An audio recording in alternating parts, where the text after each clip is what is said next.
In Knoxville, Tennessee, the Vol Navy forms a flotilla on the banks of the Tennessee River. Across the street at Neyland Stadium, Anthony Richardson and the Florida Gators hope to keep their winning streak alive against the Volunteers. But Hendon Hooker and the number 11 team in the country has other plans in this classic rivalry. The quarterbacks have certainly gotten the headlines here.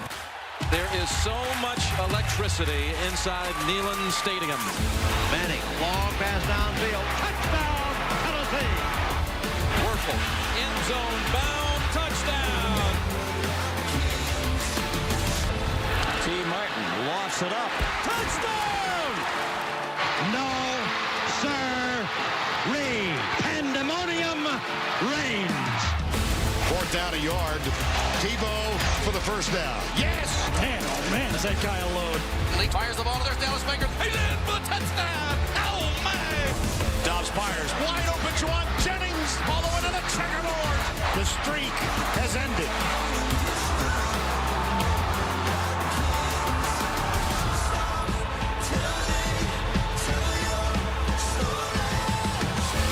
Richardson pumps. A loser would be sacked. What a play by the Florida quarterback.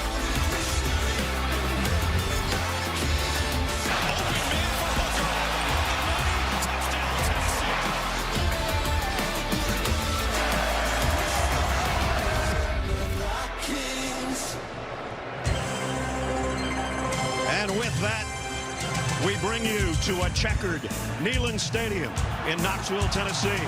102,000 have packed the place in anticipation of the 52nd meeting of the Volunteers and the Gators.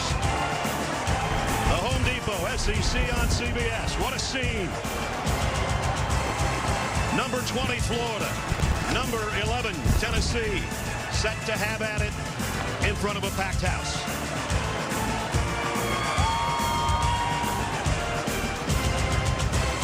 This whole town has been electric all week long, and now we bring you to the culmination, the game itself. Welcome, everybody. I'm Brad Nessler. My partners are Gary Danielson and Jenny Dell. You've seen the last 17 of these, partner.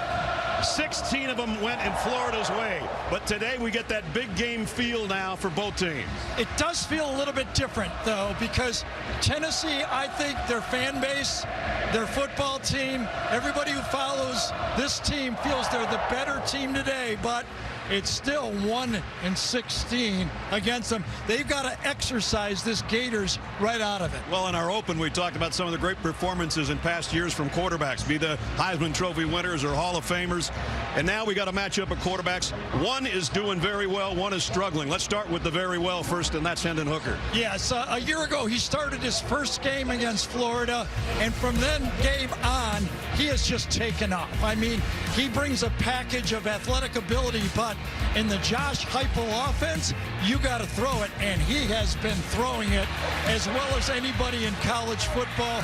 Touchdown to interception ratio is unbelievable, but he also brings athletic ability to run the ball, and Tennessee is going to need help to run the ball against Gators. In the past, they've struggled. Well, he's going to be missing one of his targets today, too, one of the starting wide receivers. Cedric Tillman won't play, so that's going to put a heat on some of the other wide receivers.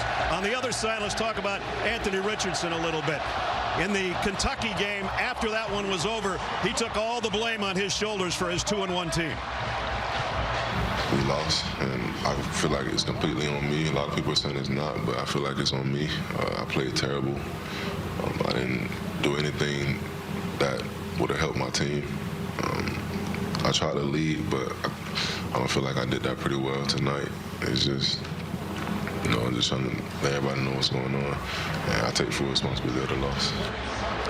Noble gesture. You've been there, done that, you know, when you have to take all the blame, but he's kind of playing like he's taking too much on his shoulders. Yes, but we've all been humbled that have played quarterback at one time or another, and he has stepped up. He just now has to bring his athletic ability to the field, because when Anthony Richardson has it going, and we saw it last year early in the season, and we saw it this year in the Utah game, when after that game there were people saying, is this as good as any quarterback in the country? But he struggled since then, as you have talked about his accuracy, and he's been making mistakes. that you lose your confidence in. And, you know, Ness, only one guy can give you confidence. That's yourself. Yeah, no touchdown passes, 4 interceptions. It looks like he's playing like he's a little bit nicked up, too. With more on that, we go down to third member of our team, Jenny Dell. Yeah, there's been so many questions about Richardson. So I talked to him, I asked, on a scale of 1 to 10, 10 being the healthiest you can be, how are you feeling? And he said, right now, I'm a 7.5. Now, he did nick up his ankle a little in that week 2 loss against Kentucky, but he said it's actually his hamstring that's been bothering him. Now, this hamstring injury, this dates back to spring ball a year and a half ago, but it's shown back up. He's been working towards rehabbing it every single day. We can expect to see him on the sideline stretching in between series, guys. He said he's been holding himself back from running, but understands the value that it brings to this offense, especially in a game like this. Here comes Tennessee through the power T.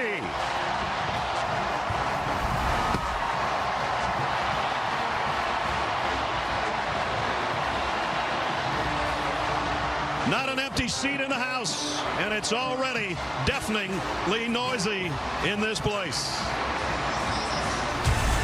The Home Depot SEC on CBS is sponsored by State Farm.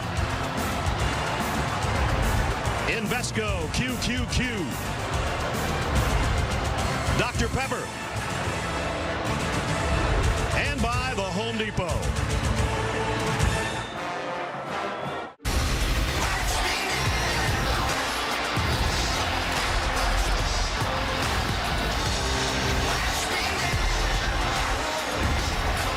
Florida and Tennessee, the Gators have won the last 5, 16 of the last 17. Tennessee is tired of hearing that statistic, but there it is. This is only the 6th time they've ever checkered Neyland, and that hasn't gone too well either. 1-4 in the previous 5. Nice day. We had a few sprinkles earlier this morning, but right now 74, and we're ready to go. This used to be, and still is many times called, the 3rd Saturday in September. This rivalry is actually the 4th Saturday in September this time around. Florida won the toss, elected to take the ball first. They'd love to have about a 7-minute drive and keep it out of Tennessee's offensive hands. Here we go. This one is returnable from the goal line. Jason Marshall bringing it out for the Gators, and only got to the 16-yard line.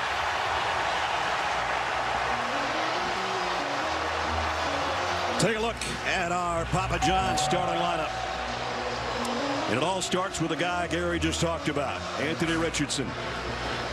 So far, 1 great game against Utah, 2 not so good in the last 2 weeks. The rest of the offense joins him. And Montrell Johnson will be a big part of the ground game today, coming off a 100-yard effort a week ago in their win over South Florida. First snap from the 16. I know what I'd do. I'd run him as soon as I could, get Anthony Richardson into the flow of the game with a run.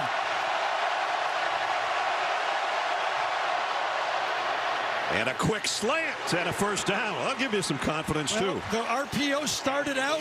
He made the read exactly like it should. The offense said, we're going to let you make a decision, and he made the right decision and executed it. Ripped it to Shorter across the middle out to the 30. First down there. Now it's Naquan Wright, and he's dropped for a loss. The defense for Tennessee only giving up 83 yards a game on the ground. Trayvon Flowers, one of the great safeties in college football, had a career-high 15 tackles last year in this game. They prefer he didn't have to make that many today.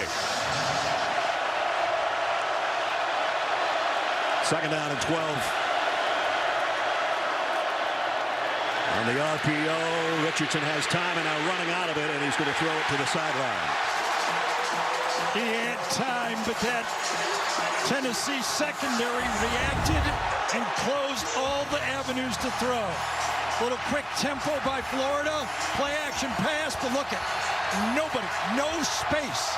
So we can say what we want about the quarterback, and he has missed some easy throws. Right. I'll get that. But on that one, his receivers gave him nothing. And he was getting some heat from Omari Thomas on the defensive front for Tennessee. Florida didn't want to find themselves in a 3rd and long right off the bat, but they do. Richardson. This time he will run. And he's going to be short of the first down by about a yard. Got it to the 39, needed to get to the 40. So the early tackle for the loss, and that's one of the key stats that this Tennessee defense does well. Put the Gators into the long yardage situation. The scramble didn't make it. Do they go for this? They do. And I don't know. It's really close. Whoa. Just needed to get it to the 40, and I think he got it, but it's not by much. Stuffed up pretty good, but just a fall forward. Was it enough or not? They already moved the chains. Yeah. Well, the replay officials, will they look at this? Because he doesn't go much past that line, but he looked like he did get past the 40-yard line. So first down on a big-time 4th down gamble. They're 4 out of 6 now in the season on 4th down conversions. Now they're going to look at it, aren't they? It's going to be interesting because the chains have already been moved. Well, they can move them back. They go both ways. Yeah, they do. There is no replay on the field. First down. All right, they looked at it.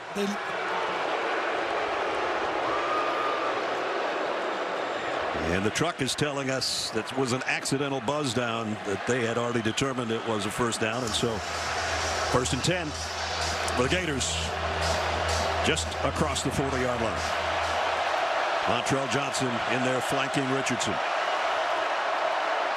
He'll get the call, and Montrell goes for about 3 before Garland made the stop on the defensive front.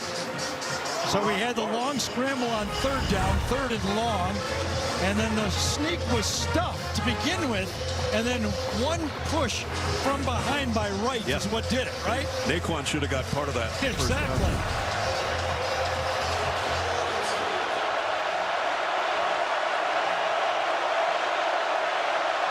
Second down and 7 from the 43. And this time Richardson pulls it out, keeps it himself. Going to be close to another first down.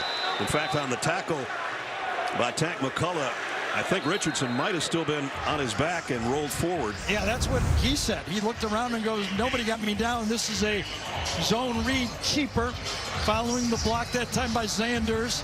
Does he go down? Oh, yeah, I think his left knee was down. Good call. So they've moved it about the length of the football into the Tennessee end of the field. Richardson throwing on the run, got it out in the flat, complete. Xavier Henderson, and he's all the way down to the 30-yard line. So Florida's got something going here on their opening drive. So Billy Napier took the gamble and went for it on 4th down. And it's produced the drive they want. As Ness told you early, they'd love one of those 6-7 minute drives. And now they're on 8 plays in this drive. 22-yard pickup to the 28-yard line. First-year head coach Billy Napier. And they love the balance, too. 4 first downs, 2 running, and 2 passing. Quick sidearm throw. Well, it's dangerous out there. That surprised Xavier Henderson that time. That's one of those decisions. The quarterback, it's a run play called in the huddle, but if he sees the numbers, he can throw it to the outside. Xavier Henderson said, I might have counted wrong. Sorry, Did have one blocker out there, Dante Zanders, but incomplete. Second down and 10. It's been a long time since they've had a touchdown pass. 301 days.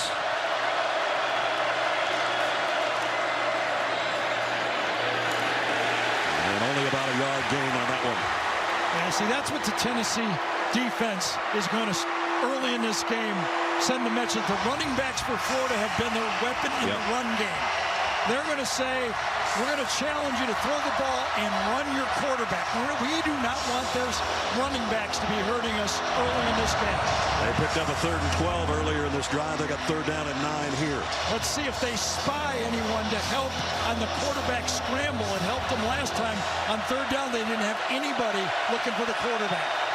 4 receiver group, 2 to each side for Richardson in the pistol. They will keep it on the ground on 3rd and long. And they're not going to get it, but they're about 1.5 yards shy. Another decision here. Maybe.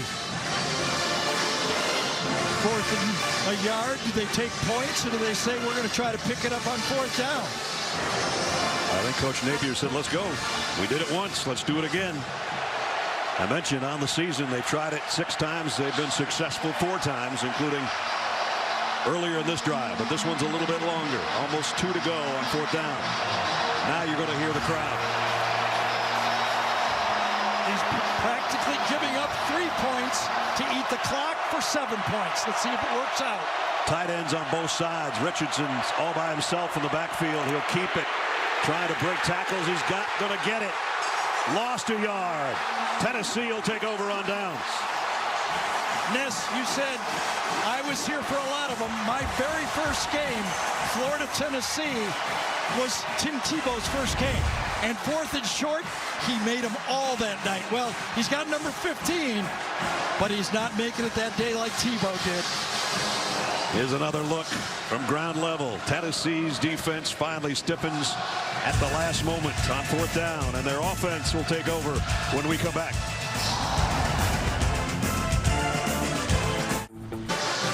No score through the first 5 minutes in Knoxville as we check our Papa John starting lineups as Tennessee takes over with that guy at the controls. Hendon Hooker, his 2nd year in the program, and having a marvelous season so far with his group of receivers like Jalen Hyatt, who's going to have to carry a big load. 166 yards and 2 touchdowns, both career highs last week. And if you didn't see the opening of the game, Cedric Tillman, his other favorite target, if you will, out with an injury today. So that guy and the rest of the wideouts will have to fill his void. At the 21, first snap for the Volunteers. Quick throw, and it's complete to the aforementioned Jalen Hyatt. Defensively for Florida, this guy's going to have to put some pressure on Hendon Hooker today. He's done a fine job of that so far through the 3 games this year. Really came on last season, ended the year with 8.5 sacks. Brenton Cox, 4-yard pickup on the first snap, and whistles blow before 2nd down. I think that the Tennessee receivers moved early that time. It's going to be 2nd around 10, 11. False start. Offense, number 88. 5-yard penalty. 2nd down. Fant, the tight end, the guy that moved. I think it was right in the slot. Right there, yes, he did. Never got set, did he? Nope. That's part the quarterback's job to make sure after a shift everybody is set. Hooker gonna run with it. Little high step move. And about 18-yard pickup. Nice run. Well, in the one win here, it was the Josh Dobbs game when he actually did this. He beat the pass rush, rushed for about 80 yards in that game. When you're going to have a spread offense, you need that quarterback to be a runner. And the RPO downfield, incomplete again to Jalen Hyatt. All the way near the 41-yard line. Yeah, I say you need him to be a runner, but first of all, you got to get him to be a passer. On this time, can't get any more open than that, and he put it right above the face mask, just like you're supposed to do it. So Hyatt picking up where he left off last week. Gets it to the 41.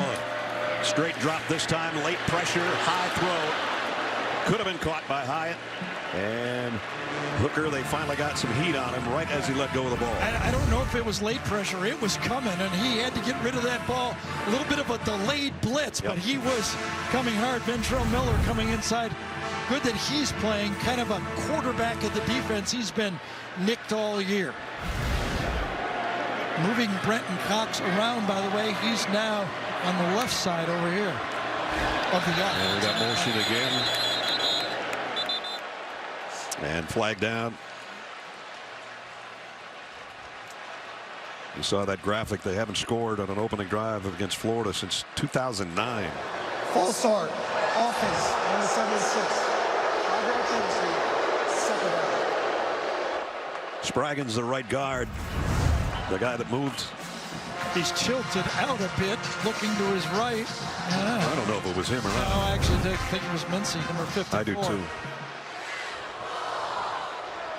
At any rate, they walk it back to the 46. Florida almost jumped there. Now Tennessee could have reacted and caused the 5 yards. They did not, so allowed them to get back on defense. Their only reaction was to look to the sideline for the play, and now here goes the quarterback, Hendon Hooker again.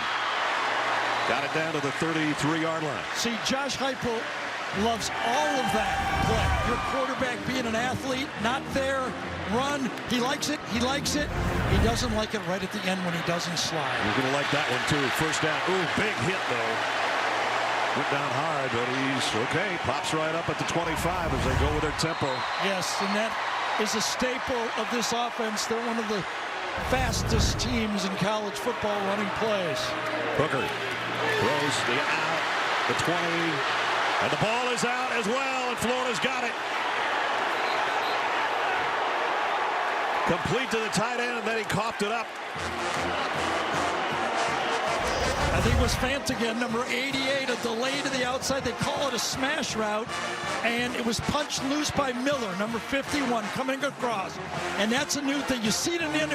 You see his left hand. He actually made a fist and punched that ball out, and he landed right on the nose. That's half the fun. Wow, great game. Here we're scoreless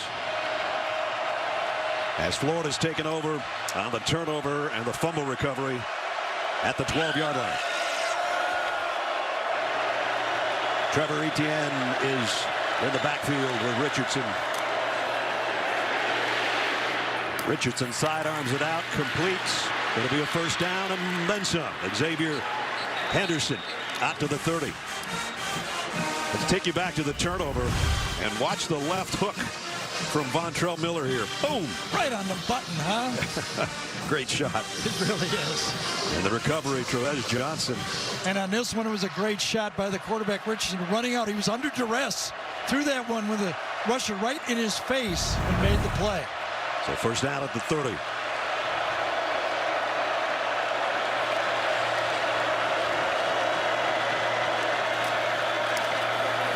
Etienne only got about a yard. Get nonstop sports news, expert picks, and the biggest highlights on CBS Sports HQ, the free 24/7 sports news network. Download the CBS Sports app to watch today. If you don't get totally sick of me in the next 3.5 hours, you can watch me on HQ when the game is over. Your turn. It's always fun recapping the game. That guy's happy. Florida was on their heels on that drive. That Tennessee drive was very effective. You can see why Napier wanted to keep the ball away from these guys. Yep.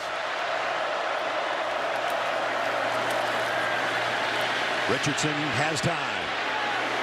Deep out. What a catch by Ricky Pearsall.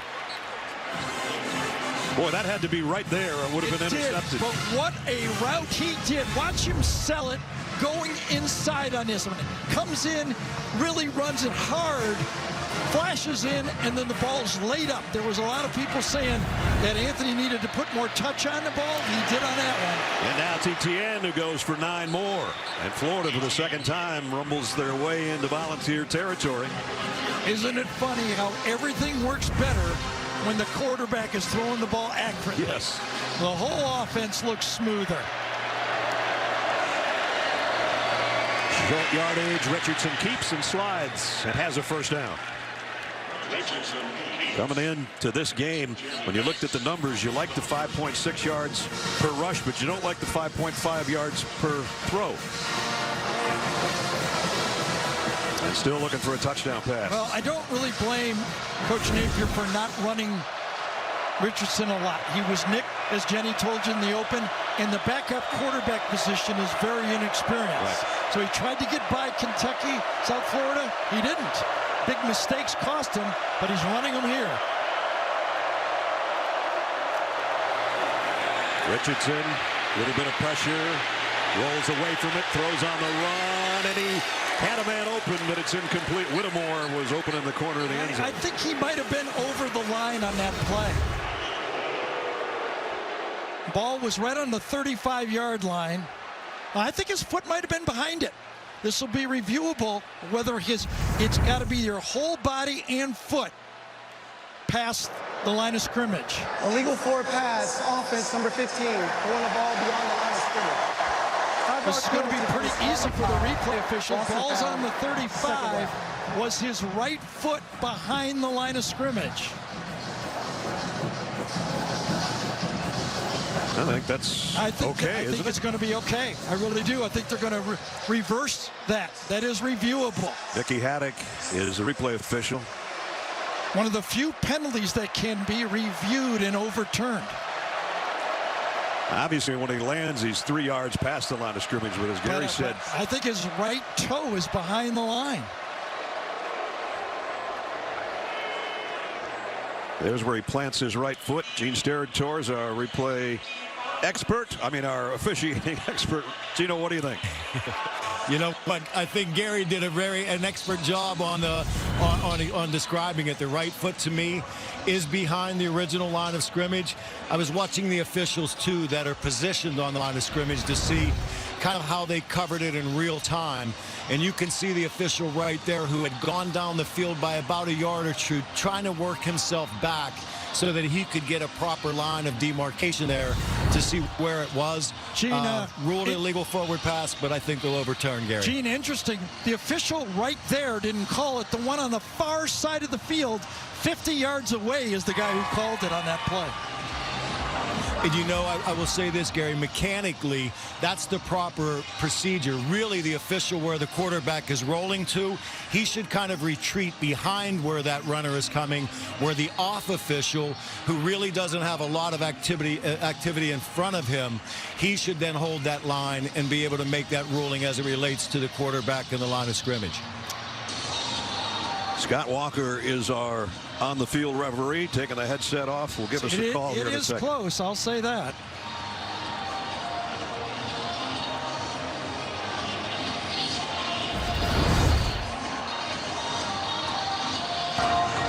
After review, there is no foul for illegal forward pass. It is an incomplete pass. It will be second down and 10 at the 35-yard line. One more quick question to Gene. Gene, is that play called like a fumble because it can be reviewed? Anything close, do they call it and let the replay official fix it? Yeah, I think it's wise to do it in that case, Gary. As you said, if he, in fact, would have been beyond, and now that you do call that, it's difficult to pull that back up. But, yeah, I think in those cases, you let that play go on, and in this day and age, you let replay fix that. And I think it's a good job. And fix it they did. So it's just an incomplete pass. Second down and 10. Got to get it to third and short. Do they run the ball here? Etienne is behind Richardson. He gets the call. Got a couple. It was, but Beasley that time, the linebacker, just fit the play. Watch him read it, fill it, and make the play inside.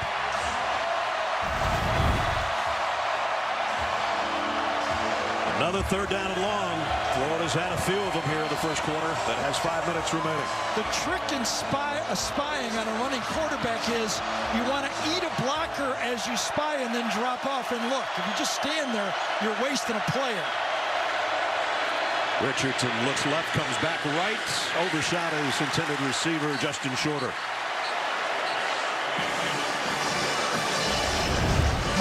Number 5, bump and run coverage. Shorter, the tallest of the receivers for Florida. Big size, Penn State transfer. Ball uncatchable. Good coverage that time. This is going to be right about on the edge of Adam Mihalik's range. He's hit from 50 this year. And this will be from 50.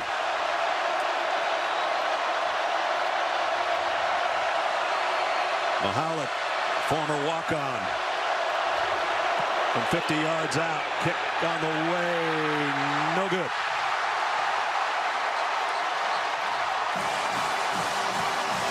A little bit short, a little bit left. A lot of action in this first quarter, considering we don't have any score. Tennessee takes over on offense when we come back.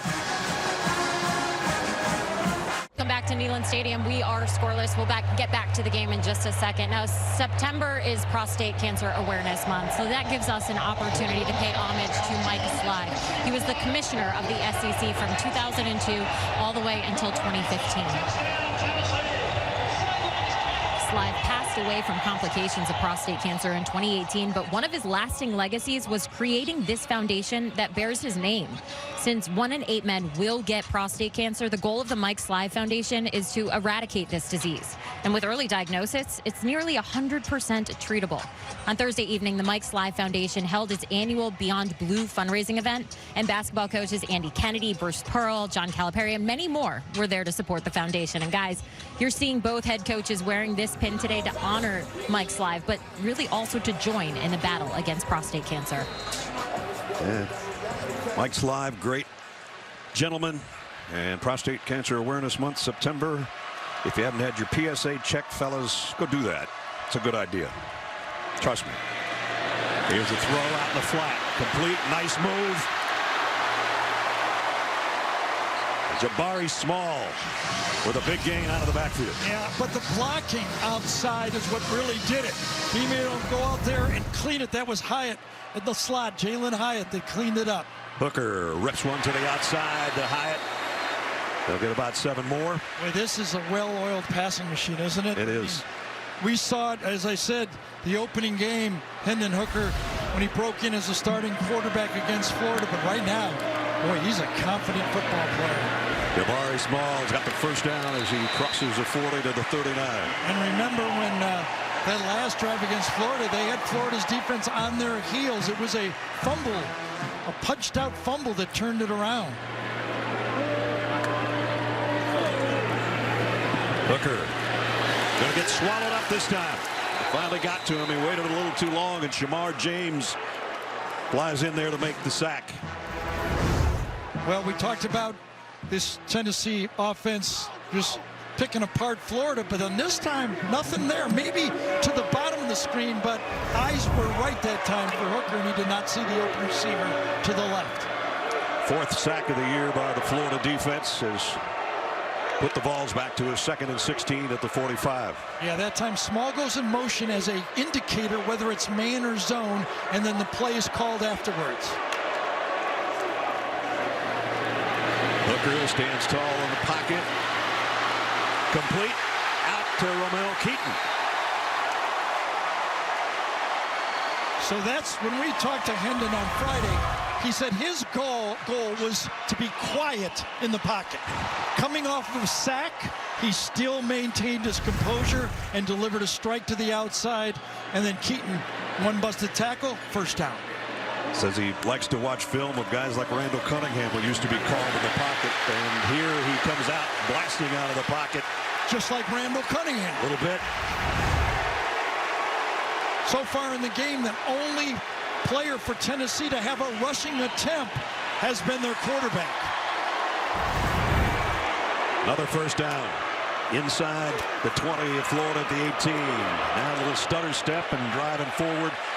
And about a 5-yard pickup for Jabari Small. And my mistake, I remember just before that, we had one Small with a 5-yard gain. There's another one for him. So they're spreading it around a little bit, but the quarterback run has hurt Florida. Ooh. That one's going nowhere. Eaten up inside. Those linebackers filled it fast. Brenton Cox as well. Amari Burney, number 2. Play about 4 of them inside. That time, Burney, the hero of the Utah game, comes in and stuffs the play.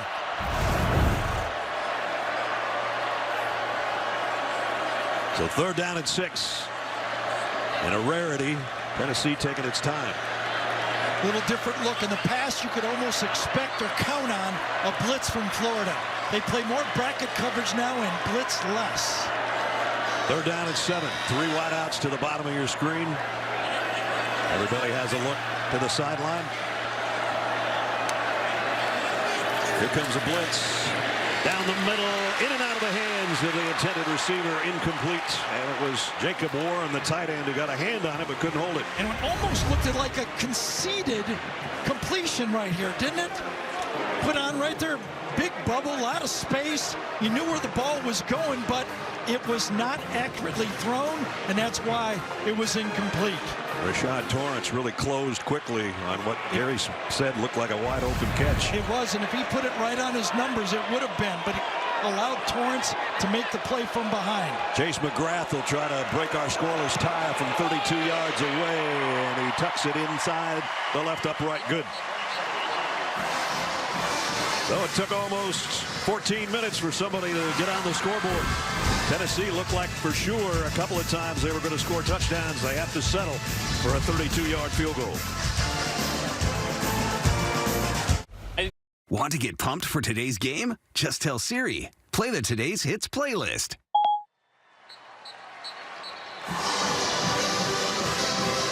$3-0 Tennessee, capping a 51-yard drive in 10 plays with the field goal. Yeah, you know, Ness, going into this game, Tennessee is one of the fastest-paced teams in college football. Tennessee actually so far trailing, they're leading the score, but Florida more plays, and that's what Billy Napier said. We got to find a way to keep the ball, but they also got to find a way to change that now. That's right. That's right.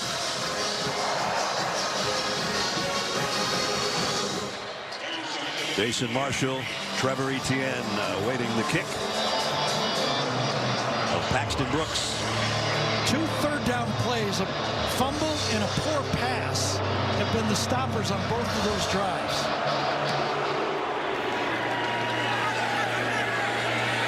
And a little indecision, but they'll take a knee and bring it out to the 35-yard line. Gives us a chance to remind you, tomorrow the NFL is on CBS, featuring Patrick Mahomes and the Chiefs going to Indy to take on the Colts, plus a meeting of undefeateds in the AFC East between the Bills and the Dolphins, or the Bengals battling the Jets. It all starts with JB and the guys at noon Eastern on the NFL Today. Tomorrow, the NFL is on CBS.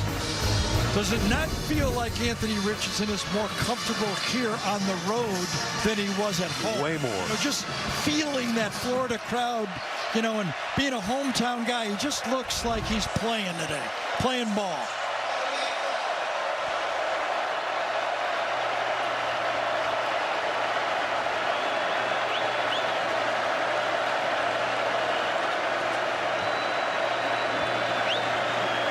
Sure what the holdup is, but the officials are going to eventually get out of the way and start things at the 25.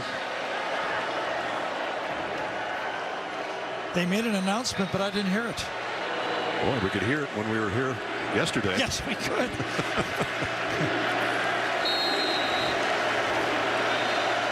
Gators both tight ends left. Now they go with tight ends right. I think they had to put a second back on the clock.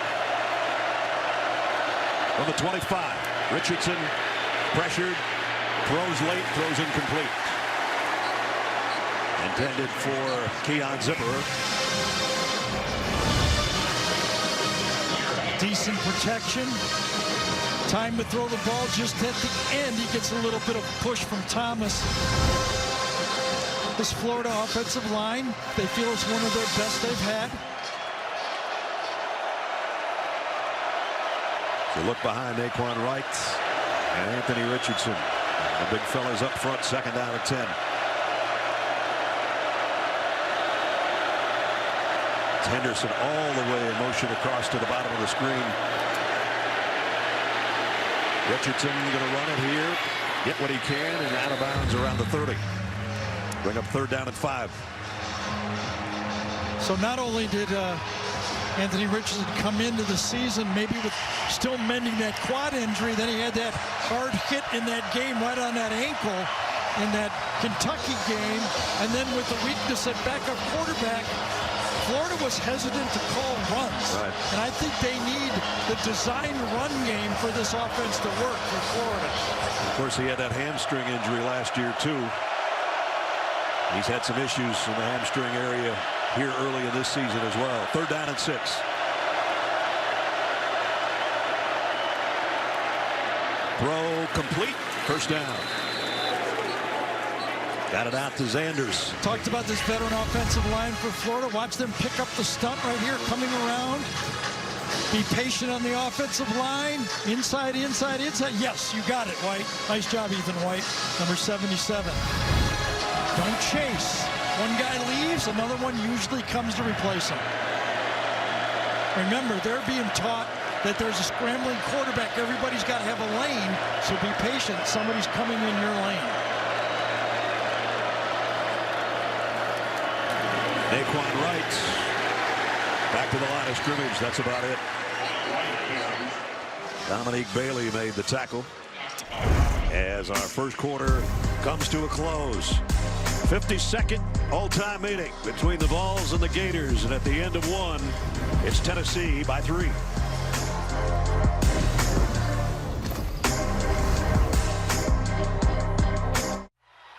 Up today's game is brought to you by Goodyear. You get a great look at checkered Neyland Stadium in Knoxville, Tennessee, as we start the second quarter with the Vols leading 3-0. Brad Nessler, Gary Danielson, Jenny Dell with you as the sun comes out over Neyland Stadium.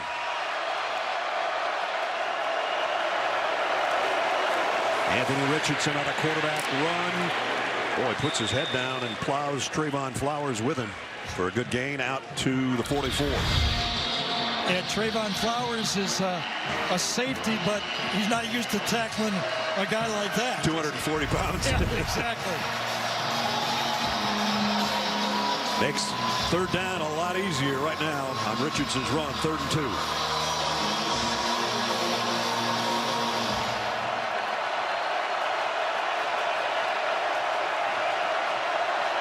Empty backfield, so it'll be Richardson's call again unless somebody joins him. It will be Richardson. He's short by a yard. Omar Thomas, number 21, defensive tackle, makes a pile inside. Right here, I think it is.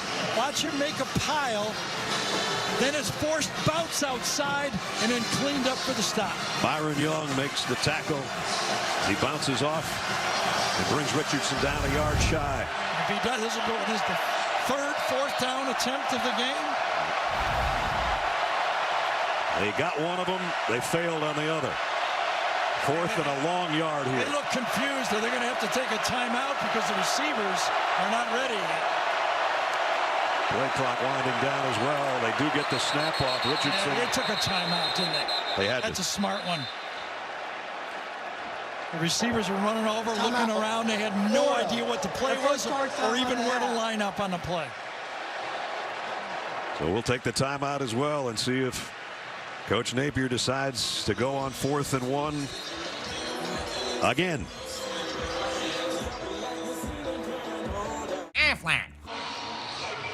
Here's a look from our AT&T 5G pylon cam as we scan the field and head down to the Florida Gators coming back from that timeout. And Billy Napier has decided to go for it on 4th down, and it's about a yard and a half, to be honest with you. Now remember, also, he could try to draw him off sides, but I think he's convinced that he needs his offense to help his defense in this game. Richardson rolls into some trouble, got away from it, throws and completes it for the first down. So it's been always the quarterback. A sneak, a keep, and now a boot. And I think he feels that for his defense to stay in the game, his offense has to hold up and make some plays. We showed the plays a little bit earlier, and Napier says, keep the ball, guys. Keep there we go. Got it to Zanders to the 45-yard line. 6 passing first downs already. Far cry from a week ago against South Florida. Richardson got some heat again. Boy, he's in some traffic, and he throws a rope down to the 20-yard line. Breaking the tackle is Zipperer, and Zipperer is still going to the end zone. Touchdown, Florida. 44 yards on the Richardson to Zipperer touchdown. Well, it paid off. He went for it on 4th down. He gambled. It was a great play by the quarterback, staying alive. drive and finding Zipper. And then it was a better play by Zipper to make the catch and dodge a couple. Watch this inside the pocket. Move, and then find somebody.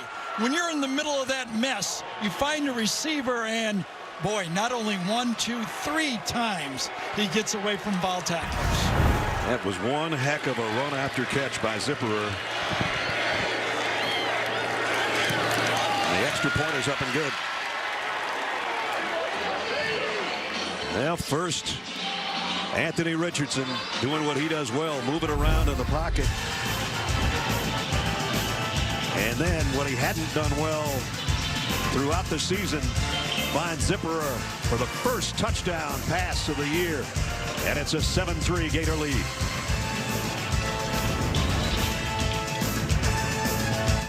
See us.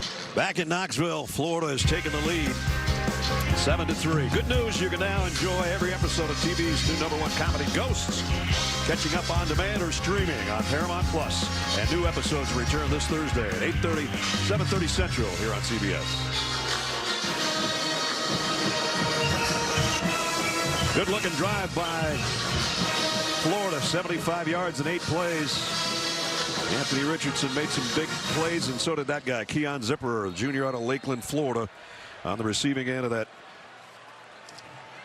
touchdown pass of 44 yards.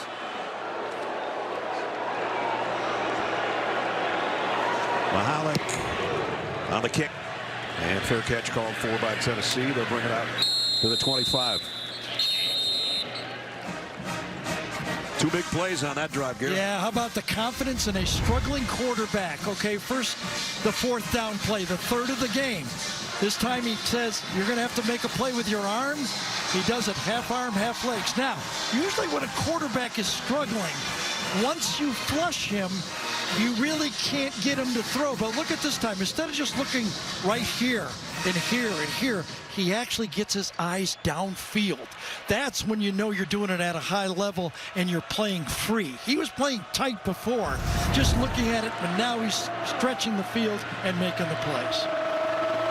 Let's see if Hendon Hooker has an answer. And he's going deep, and he's got a man wide open on the run. Brew McCoy with a stiff arm, and he's out inside the 10.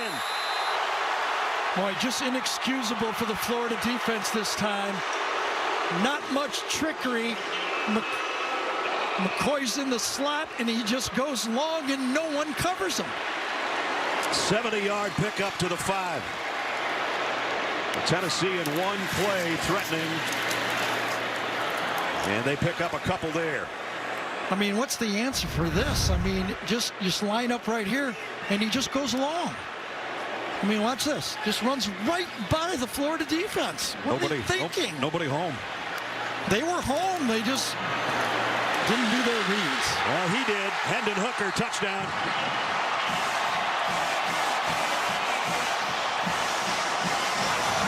That's how you answer a Gator march. You sure do. So really, it's been Tennessee who stopped Tennessee, okay?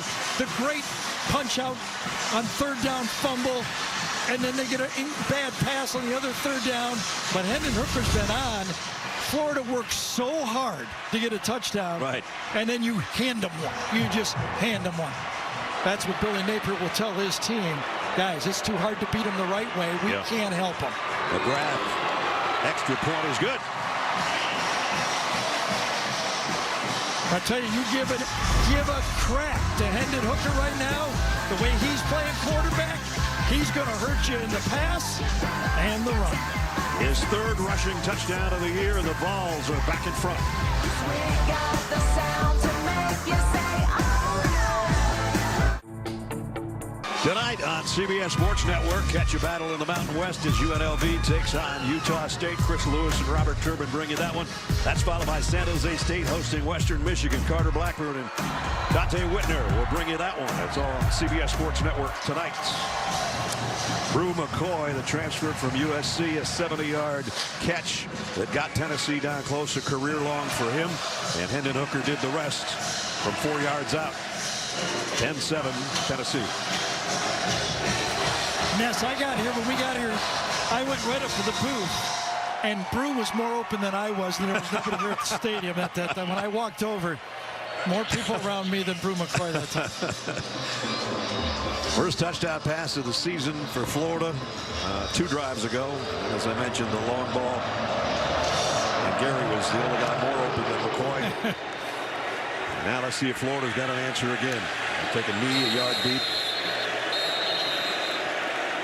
So a little short motion, which should not be too difficult. A wide stance, and the safety just stands there. You got bump and run to the outside.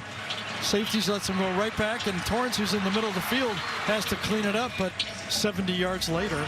And then, you know, inside the 20-yard line, Tennessee loves the option.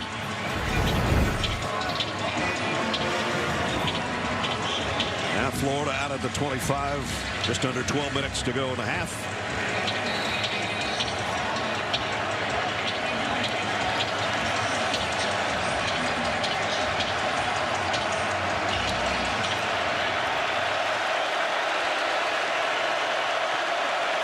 Etienne behind Richardson, and the pistol set from the 25.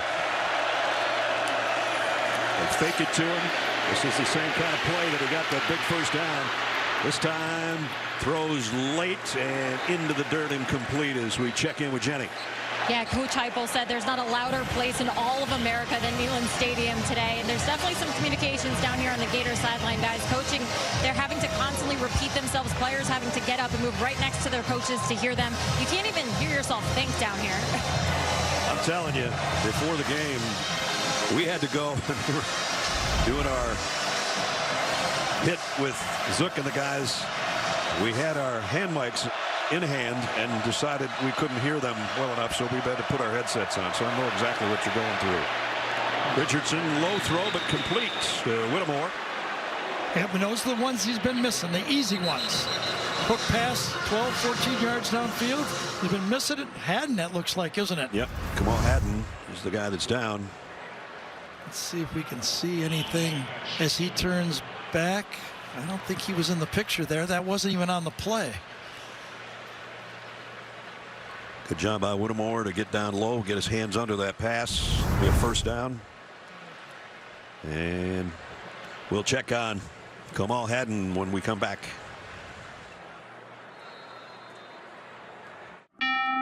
Came out under his own power. Shorter was running around, just put the brakes on and hit him right in the breadbasket there, and I think just knocked the wind out of him. At least we'll hope that's it.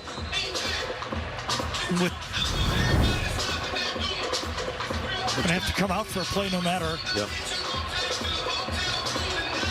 Again, decent protection.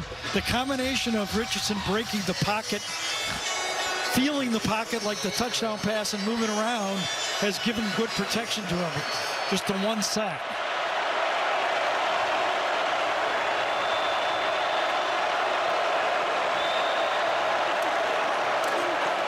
Fakes it to Etienne, loads it, and fires, and got it again.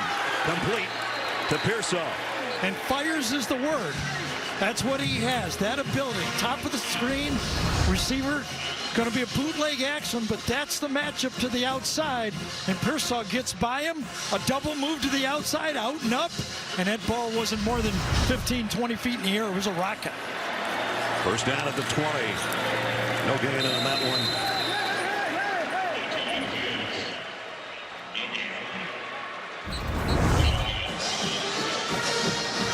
Napier doing some coaching on Richardson over on the sideline during that last time out. And we saw many times, well, many, this year when he came back from interceptions, making key interception throws. Napier was right there kind of building his confidence, coaching him. As he said, he's early in the system. It's a new system, and he hasn't had a lot of experience. Second down and 10. Oh, that ain't working. Motion everywhere. Yep. That looked like some kind of a trick play, and it tricked Florida. All-star. Offense, number 18. 5-yard penalty. It might be loud here, but Billy Napier was trying to communicate to his whole team that time, and he was not happy. Look at this. They look, the tight ends think there's going to be a shift, and that was not good. They called it on Xander's 18. They could have called it on about 3 different guys. There were 4 people moving on that play. Now you're behind the chains, 1st and 15. Second and 15, excuse me. Yeah, short running game on first. Now they do shift the two tight ends from one side to the other. And they go with a straight handoff. ETN got popped. He got about 3 yards before he's buried under a sea of orange. Again, the running backs have not been able to gash him. They've been effective all year. They don't throw to the running backs much, this Florida team. Only 4 completions all season and none so far today. That used to be a staple for Florida. Yes. 3rd and long. They need to get to the 10-yard line.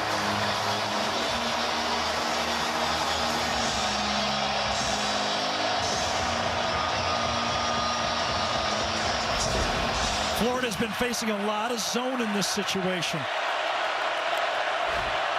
Again. Richardson, plenty of time. Across the middle and a first down inside the 10 to Trent Whittemore again. When you have a quarterback that can run the ball, you want a lot of guys to have their eyes on the quarterback, and that's why they play zone. But when you do that and you're not a good zone team, it opens it up. Florida giving Tennessee a taste of their own medicine a little bit with some tempo. They go quickly, and they pick up 2 yards with ETN. Trevor Etienne is the younger brother of Travis of the Jacksonville Jaguars, former Clemson star. Have you messed that up yet today so far? I just had to get that out, so I thought I'd you got it. Get rid of my own jinx right there. Florida substitutes, so Tennessee is allowed to have a late substitution. 2nd down and goal. Ball just inside the Volunteers' 7-yard line. Florida trying to answer Tennessee's touchdown with one of their own.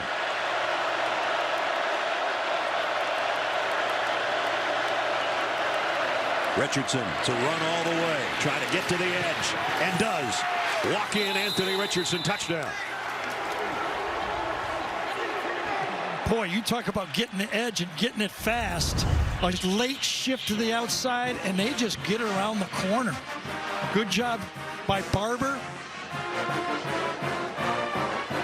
Gets out there, got a blocker in front of him, ETN, and he just walks him. He walks right over our AT&T 5G pylon cam, in fact, on his way to the end zone on a 7-yard touchdown run. Yeah, and another one of those drives. You know, Florida in this game has had 4 drives. They're averaging almost 9 plays a drive. Got to be. Now, they didn't want to give up a cheap touchdown like they did, but they're controlling the ball. Number 15 playing like the guy that all the Florida fans were hoping that he'd become so far in this first half. Yeah, Utah fans are going, yeah, that's the guy we played. Yeah, that's the guy we played the first week. Extra point is good. 8:28 remaining first half. A 75-yard drive and 8 plays through the arms and the legs, in this case, of Anthony Richardson. Touchdown, Florida. From our league. Coming up, Adam, Rick, and BJ will have first half analysis and all the best highlights from around the country on the Geico halftime report. Here we've seesawed back and forth between the Gators and the Vols. Florida in front now 14-10 to that last touchdown run by number 15. And Hendon Hooker waiting his chance.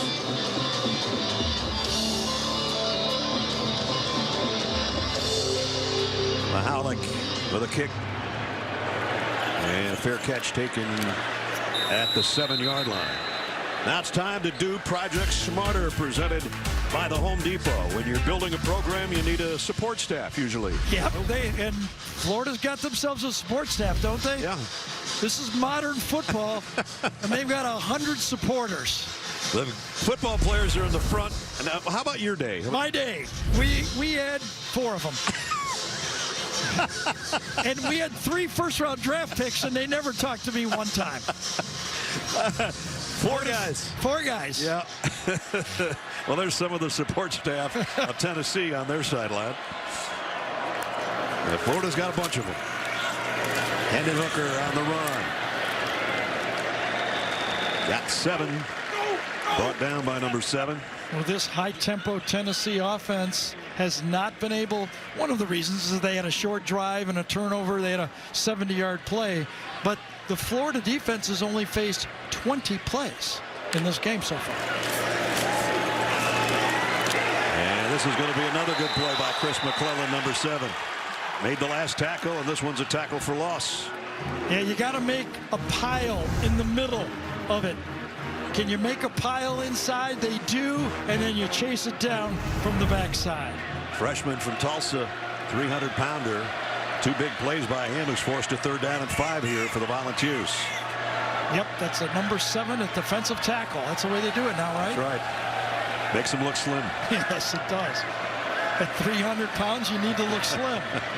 That's all right. They got one guy that weighs over 400. That's right. Jalen Wright with Hendon Hooker in the backfield, but it's a Hooker pass upcoming down the middle and on strike.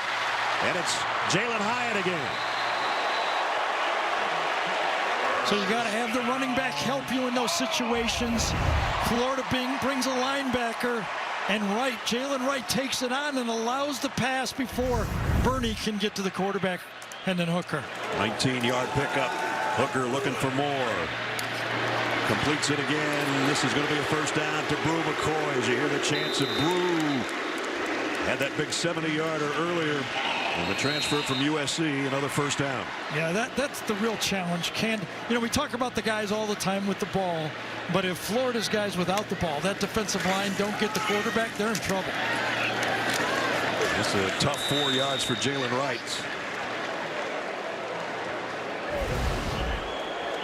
One of the top 10 in the nation in plays per game, and the circumstances in this game, a turnover, and Florida holding the ball very effectively. Josh Heupel said to us yesterday, we never concern ourselves with number of plays. If our offense is rolling, the plays are going to pile up, but we don't have a... But that isn't what Billy Napier said to us. No, it isn't. He said we need to hold down the plays for our defense. We are not as deep as I'd like us to be, and our offense has to help us. So far, so good.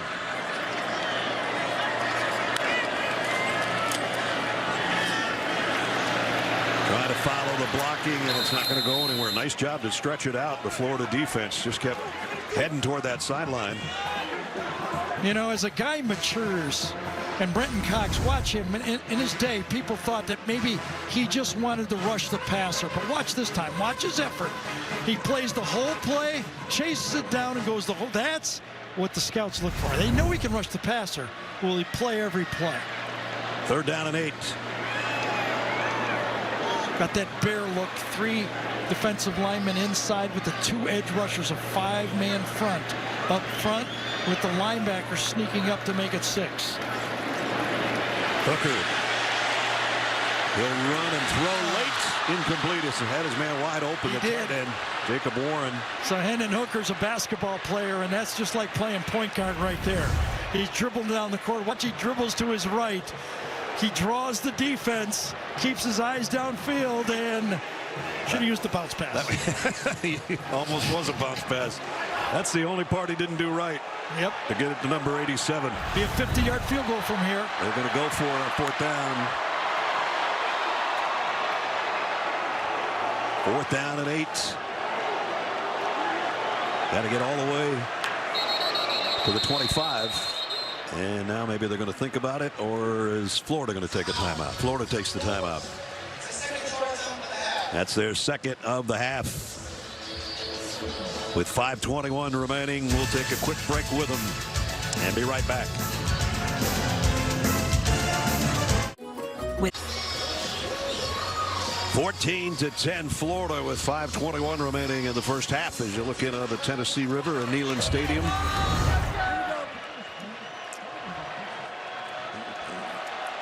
Hendon Hooker might have been holding his shoulder a little bit when he came off. He's run a few plays at the running attack, hasn't he? Full out blitz. 4th and 8. Look out from behind. Down he goes. The ball is out. Going to be Florida football either way. You got it. That time you wondered, would Florida drop back and play coverage, or would they come after him? They went after. It's been, the word for Florida all day has been be aggressive. Right. And they were aggressive on that 4th down call. Watch this 4-man front. They bring 5, drop the defensive end, but they bring the 2 inside linebackers. And then Hooker didn't have anybody, but from the backside, it's Bernie again. And it's Ventrell Miller on the fumble recovery after forcing one earlier. Ventrell not having a big day as well. And they're going to take over at the 38-yard line. Well, one guy that would like to learn how to get out of halves is Anthony Richardson, right? I mean, that's when he's had his trouble, is making mistakes at the end of half. Can he get out of half? A nice 4-minute drive here is exactly what the doctor ordered for Florida.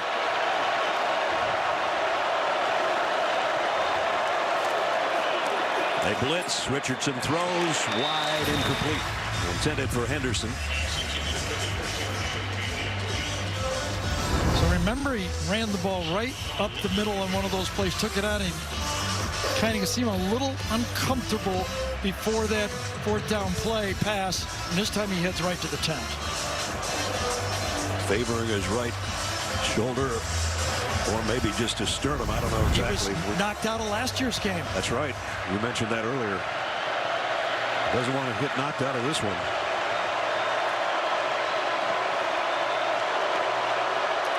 Gators 2nd down and 10. Well, the running game has been nothing. Nope. That was really circled by this defense coordinator. Tim Banks said we got to stop those running backs. If they're going to run it, we want number 15 to run it. He has. Right. And it's been successful. But if you give him a two-fisted running game, that defense will crack. Latrell Bumpus comes off after making that big stop. Now it's going to get loud again. 3rd down and 10.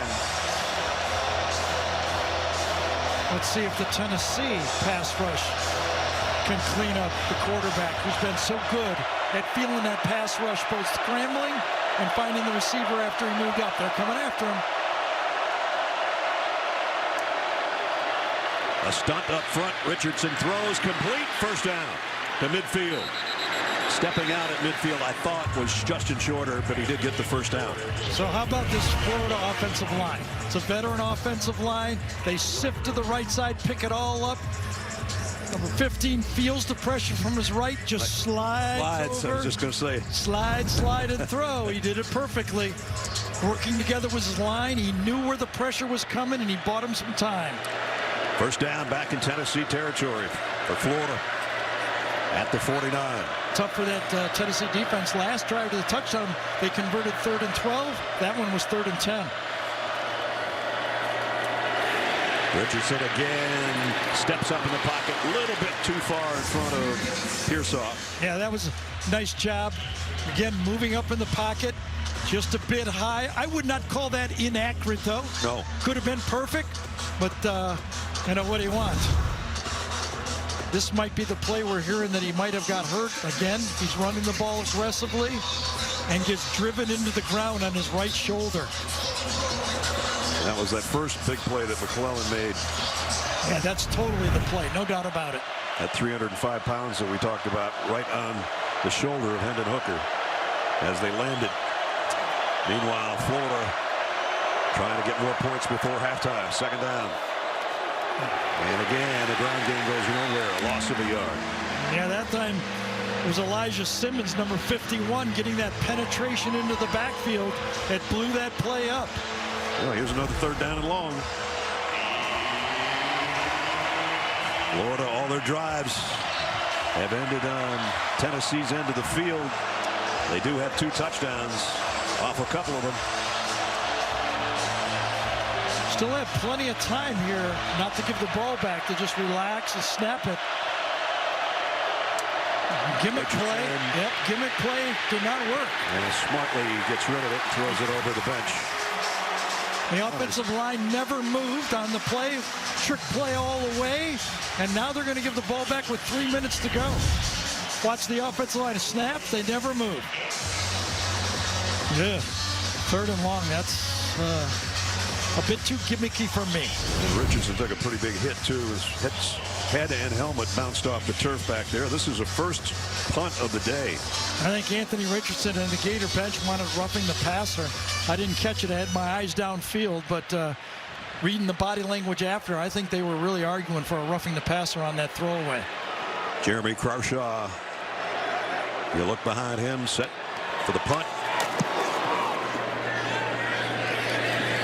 And it's going to let this one go, and it's going to be down around the 1-yard line. That's how you do it. Anytime you punt to around the 1 yard line, that's pretty good. He's shorter, the wide receiver down there on the special teams, just waiting on that kick to roll down to the 1. Let's check in with Jenny. Yeah, I was told for Hendon Hooker that it's an upper body injury, but he is going to be good to go to finish out this first half. The guy's on the sideline. He was definitely wincing in pain, so I know he's not feeling great out there. Well, he's going to come back out like. That's why, and it's not the same. This was a running quarterback, but that's why the NFL is really called a penalty when you drive the quarterback into the ground. That's when you really, those big bodies driving you into the ground, that's when you get hurt. There's the numbers on Hendon today.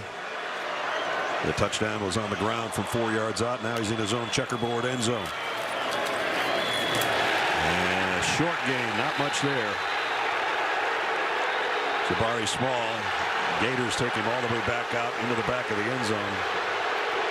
And oops, got a little shoving going on, a little bit of punching. They do.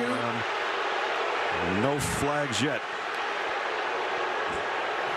Officials not overreacting. Warning them all this time. I bet they're saying no more of that, though. No more of that, or we're going to start calling from behind. They didn't like the way they just kept moving the running back and back and back and back. And boys will be boys at the end, huh? Brenton Cox was trying to break it up, and he took a little slap to the face mask. And now Tennessee drives. There's where you put your aggression in, right there. Absolutely. See? Absolutely. Jabari Small picks up a first down. Talked about Florida had a roughing the passer. This is the end of that play. Jeremy Banks drives them. They look around. I don't know. He was running to the outside. I would not have called that either. Hooker, whatever the upper extremity problem is, he just has to throw that one away, and it barely made it to the line of scrimmage.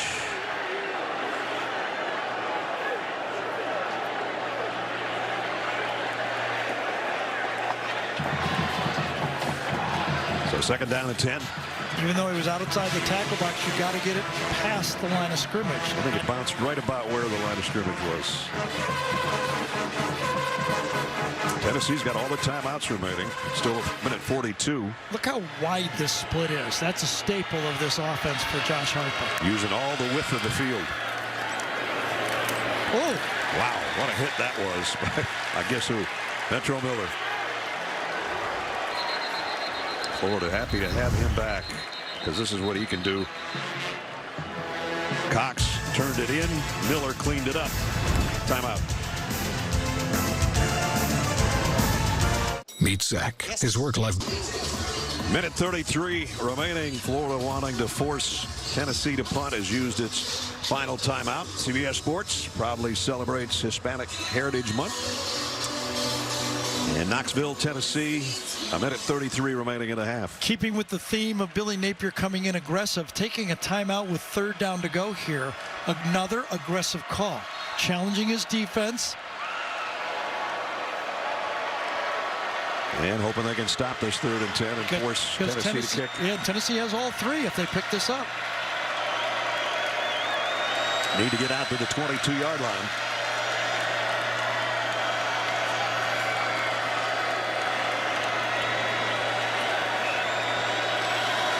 Florida thinking about bringing some pressure, and they do straight up the middle. Hooker completes it to Otto, first down. Princeton Fant, the tight end.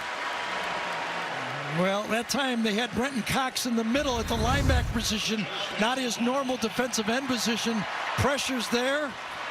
Ball completed just over the line. Tough throw going left. Yes, it was. Back to the right. Especially when you got a bad shoulder. Yeah. Now he's going to go deep. Got a man out there. Oh, what a catch. Diving catch by Keaton. That's the backup wide receiver in the game for Cedric Tillman. You talk about pretty on a layout and a 43-yard gain. Small. Maybe got 3. We're under a minute. Tennessee, all its timeouts remain. Ventrell Miller made the tackle. You cannot lay out any more than this. And because of the hurry up and no timeouts by Florida, they couldn't challenge. I think that's a clean catch. I do too. Back in 30 seconds with 44 seconds to play in the half.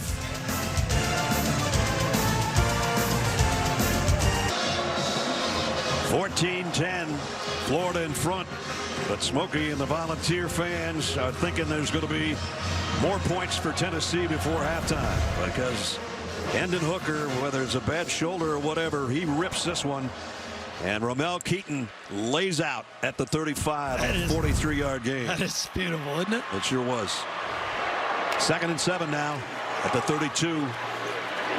Hooker completes it again. Same guy to the 23. There's a first down. Clock's going to stop quickly. Get it set, and then they'll wind it.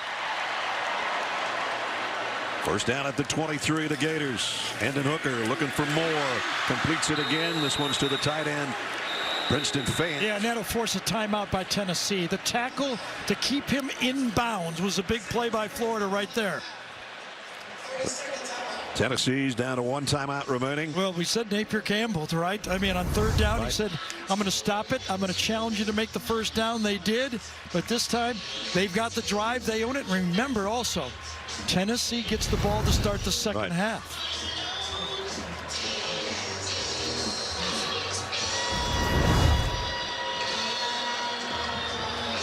A thing of beauty. Nice when your backup receiver can do something like that, right?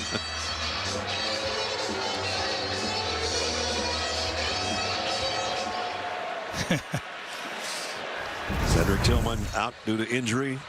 Makes this guy more valuable. And he and Jalen Hyatt have been big time today on the receiving end of Hendon Hooker passes.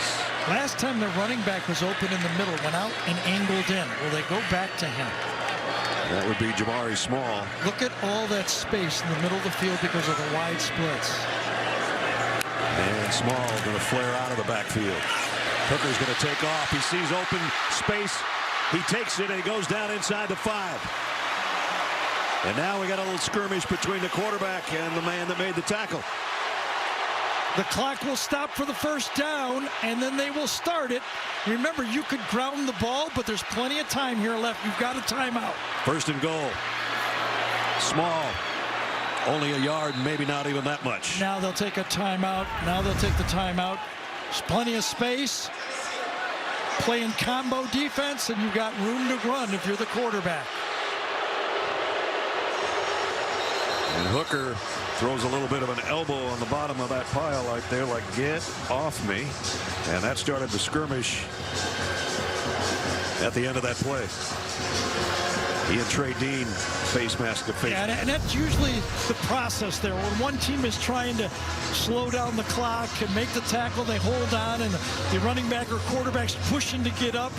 That's normal competitive football, if you ask me. 17 seconds now and no timeouts. Do they have to throw here? I would. I would in this situation. I think you've got to at least roll your quarterback out so he has the option to get rid of it. And if he does feel he can get it in the end zone, he runs it in.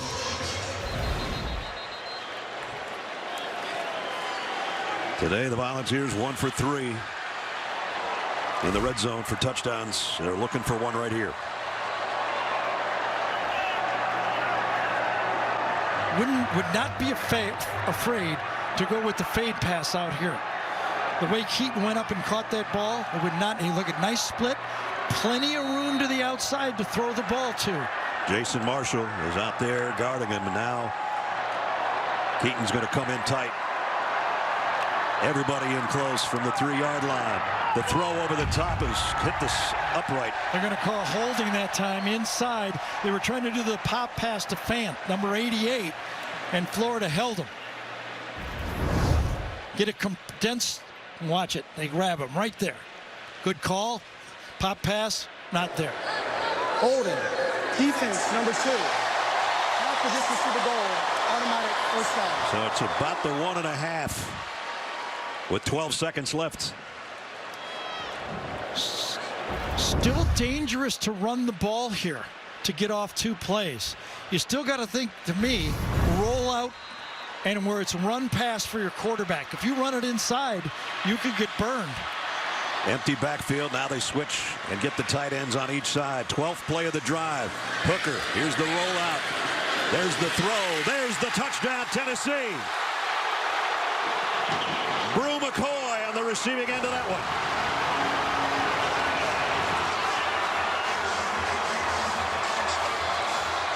Yeah, that's sometimes the aggressiveness has worked with the 4th down calls.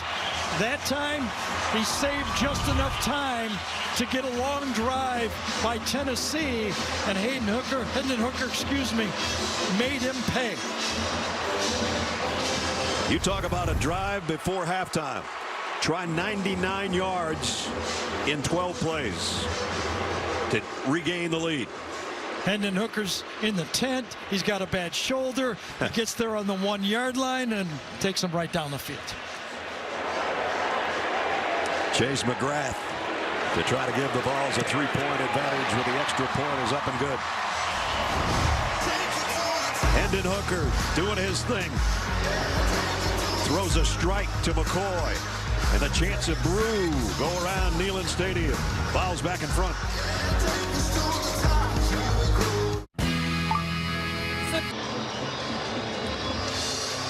Brew McCoy, a transfer from USC, with his 2nd touchdown catch of the year with 7 seconds remaining in the 2nd quarter.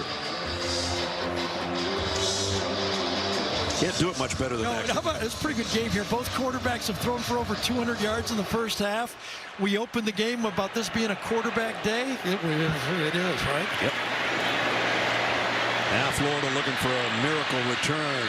And nice tackle on the special teams to end the half. As Gary said, good football game on both sides. 52nd meeting all time between Tennessee and Florida. Tennessee trying to snap a 5-game losing skid against the Gators. Right now they've got the lead at the break. I didn't mind Napier being aggressive there. He's been at it the whole day. It's 17-14. Message to his team. We're playing all out. Tennessee took advantage. Down to Jenny Dell with the leading coach. All right, Coach. So Hooker looks to be hurt on the sideline. He's in the injury tent. We're told shoulder, upper body, and then he goes out. How does he go and lead that drive? He's fine. Yeah, he's a great competitor, but he's ready to roll. So obviously you can see it on that drive. Yeah, when you're looking at this team now in the 2nd half, they're getting a little chippy to end the first there. How do you maintain that competitive composure? Competitive composure, right? Reset, go play the next play, play snap to whistle and reset it. Got some things we got to clean up both sides of the ball, but let's go play ball in the 2nd half. Thank you very much, Coach. All right, so Josh Heupel in his 2nd year, leading Billy Napier in his 1st year as the Florida coach. End of the half, 17-14, as we send you to Adam Zucker in our New York studio for the Geico halftime report. Zuck? Yeah, apparently we have a lot of alliteration ahead of us. Back in Knoxville, Neyland Stadium packed to the rafters and checkered today, and Tennessee trying to snap a losing skid against Florida that stretched 5 games. Welcome back, everybody. Brad Nessler with Gary Danielson.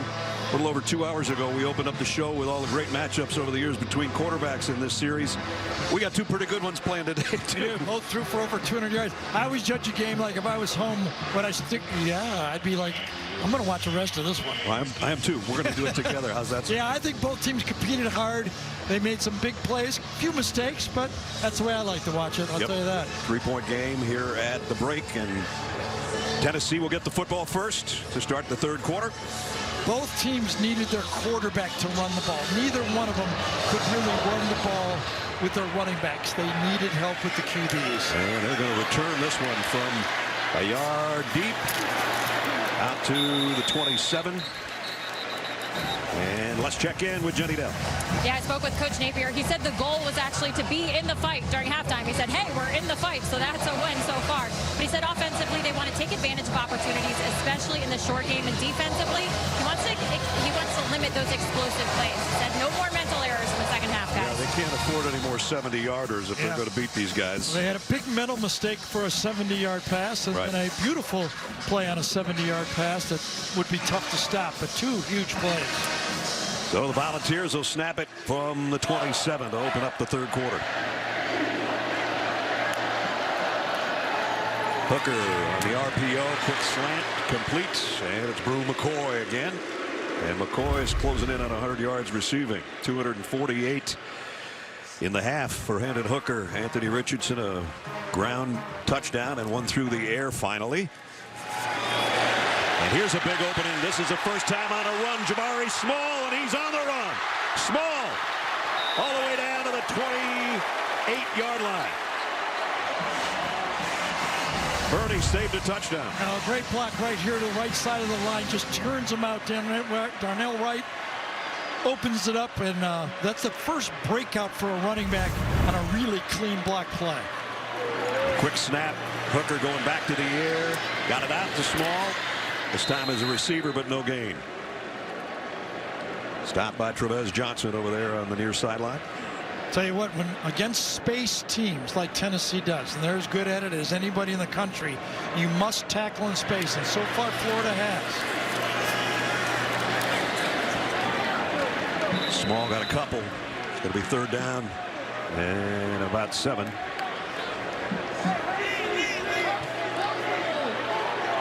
Josh Heupel's Volunteers keeping their foot on the gas here. And snap goes over Hooker's head. There's a flag down as well. I think Florida was offside, maybe. You get a play that it's going to be a snap out of field goal range, but Florida's going to get called for offsides on the play. Offside. Defense, number 33, in the neutral zone to snap. 5-yard penalty. Another big play. A motion man goes in front of him, and all of a sudden, an easy 5 yards. Umana Mullen is the guy that jumped. Right side, there he is. Yeah, just a little bit of motion was the difference that time. And look what happened. Out of field goal range. Instead, third down and short. Shorter. Third down and 2 coming up. There goes these condensed formations that they've been using more than ever this year than compared to a first-year Heupel. And I don't know if they're going to get it or not. The guy that had the penalty made the tackle on Jalen Wright. Jalen Wright says he's got it, and he might be right. Get him in there tight, root him out. Cade Mays, number 63, the center, ran right behind him.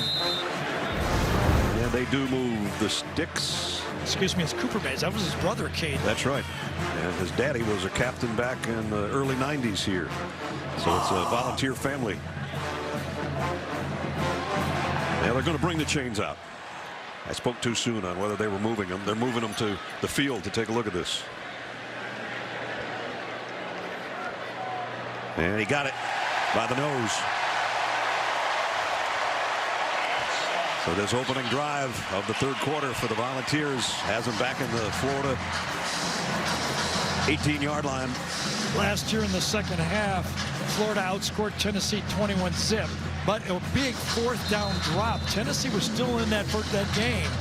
And then after that one, then the injury, they got kind of lost it. Right now, big drive. Hooker pulls it out, throws it out, complete, spinning near first down is Brew McCoy, and that's putting him over 100 yards receiving today. He says he likes to be quiet in the pocket, and he is. Short yardage run by Wright. He's got the first down. Anytime these tempo teams gain 6, 7, 8 yards on first down, they're coming right at you with the second play. They're already lined up there.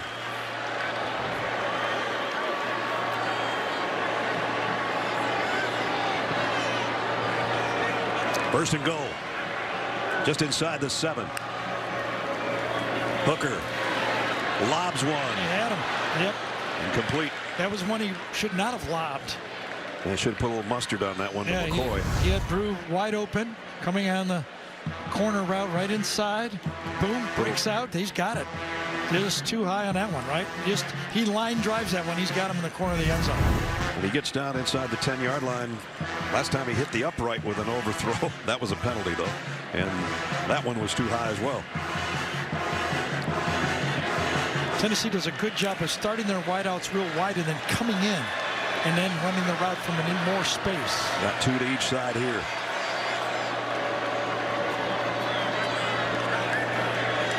combo look, 3-on-2 both ways for Florida.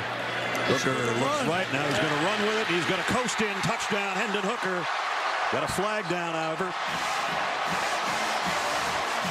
Let's see what the flag's about.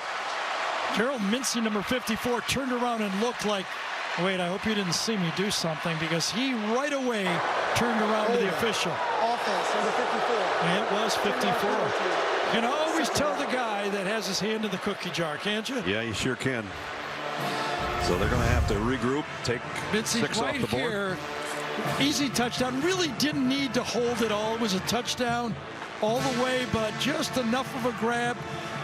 Maybe a chance for a play. I doubt it with the speed of Herndon on the play, but he turned around and looked, and he was caught. Good call.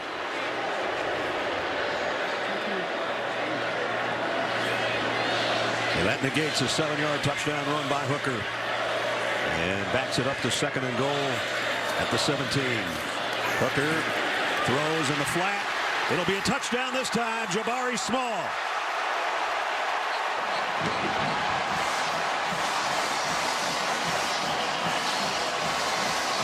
Well, everyone's playing man-to-man except for the guy running the back. Watch, he's got the back right here. Man. The linebacker doesn't follow his guy. He thinks it's zone, and it busts the defense. Hooker out to Jabari Small. He does the rest after the catch. That's 2 big plays that Florida has just given them. You're playing man down there. You just cannot release the running back. McGrath in for the point after. Up and good. What a way to open the 3rd quarter for the Volunteers. 73 yards in 10 plays. This is the capper. They backed up the one from the first half and started the one in the second half.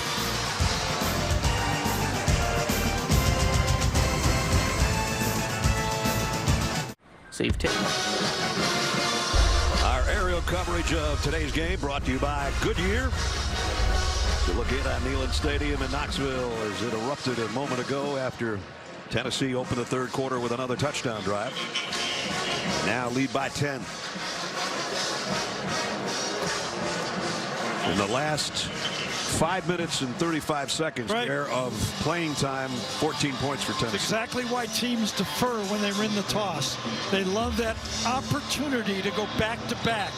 You score and you get the ball back again to start. You end it and you start it. It's funny, Josh Heupel talked with us about that very thing yesterday in our meeting. Yep. Those final minutes of the first half and the opening minutes of the second half so important, and boy, has that been the case today. And they executed it. Like I said, I don't mind Napier being aggressive right there with that call. Tennessee just executed. Right.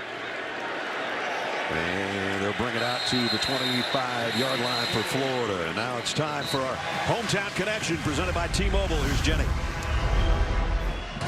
Coach Napier was actually born in Tennessee, about 90 miles from here. His mom and dad went to Tennessee Tech. He moved to Georgia when he was 2, but he has family members who are die-hard Tennessee fans.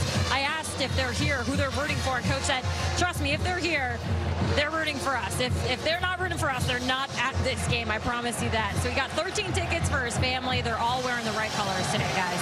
His brother in the middle looks like it. Yeah, I think that's him, right? I think so. That'd be my guess. Yeah. They go to the same barber, I'll tell you that. Billy born in Cookeville, Tennessee, before moving to Georgia when he was a couple years old. Anthony Richardson, pressure from behind, and he's going down. Flags down as well. We might have holding on top of a sack. Well, Brian Young, their best pass rusher, finally makes the play. Coming around the outside right there. Personal foul. Offense number 76. Number 6 gets him. Both sides collapsed and turns around and says, that was holding on me. I'm telling you that right now. Garage is the guy that's the guilty party. And we're going to take another look at that play to see what the penalty kind of is. pinned him. Did they get him with the face? Yeah, he actually grabbed his face mask. Yes, as he came around. They called it a personal foul because it's an offensive face mask. That's a true holding right there. It really was. Holding his face. Backed up to the 13-yard line now. First and 22. Double fake, and then the throw is on target out to the 28-yard line to Pearsall, and that'll quiet the crowd. Pearsall is the transfer from Arizona State. Anthony Richardson gets in the pocket, trusts that offensive line. They just gave up a sack, but he's got a beautiful pocket. He delivers it where he had to, right off the outstretched arm of Trayvon Flowers that time. So they got a chunk of the penalty back, but it's still 2nd down and 6. Crowd noise is a factor. The running back has to come up and help on the play. He'll get the carry and the first down that time. Aquan Wright. So nice job by Wright. He comes up, he hears the audible, and then he helps the offensive line with the call, takes the handoff, finds the space for the first down. How about that? Back-to-back plays. 2nd down, 3rd down for the first down. Now they got the first down and the end around. And a nice stutter step. And making something out of nothing was Xavier Henderson. I thought he was going to be stretched out of bounds, but a good gain on that one. Well, we still Garage on the holding penalty, but watch him come back and do a good job to the outside this time. You're going to run the ball to the outside, and big number 76 gets to the outside, turns his man in for the very, very effective run play. At midfield, another Gator first down, trying to answer the scoring drive of Tennessee. Couple yards on that one for Aquan Wright. Juwan Mitchell made the stop. And these two guys have both played very, very well today. The score's not tied, but those two guys are about tied, right?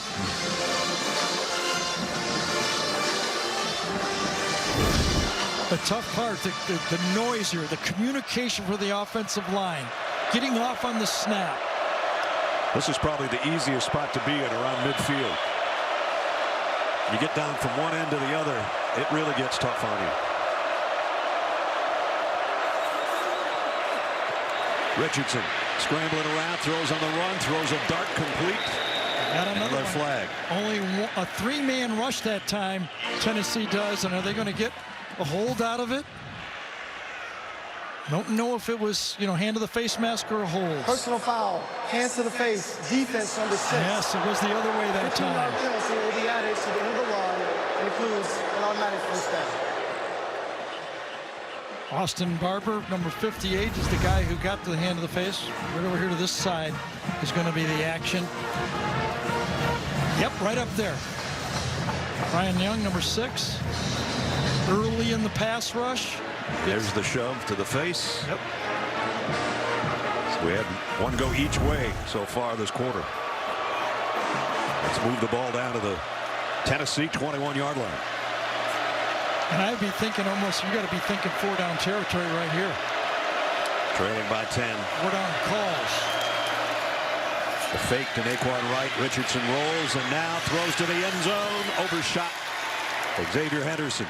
Well, I'll tell you, the press box will see that on this play, when you fake the ball to the running back, nobody carries the running back. He was wide open on the play. Good coverage to the outside this time. Charles takes him, but watch the running back get the fake, and no one covers him here to the top of the screen. Little wheel route out there. Yeah. Yep, that'll be noticed.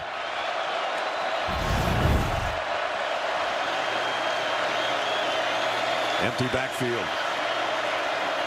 And the shift continues with 3 receivers in tight on the left side. That's a run all the way for Richardson in that direction. That was the same play to the left that he scored the touchdown to the right earlier in the game. Same formation, just flipped the other way.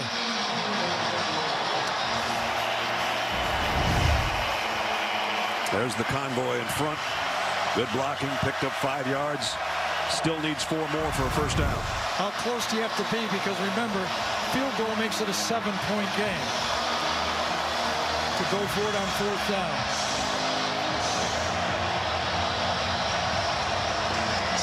3rd and 5. Need to get to the 11-yard line.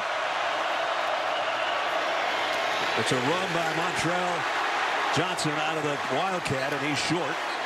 And it's 4th down. Tough decision on how close are they?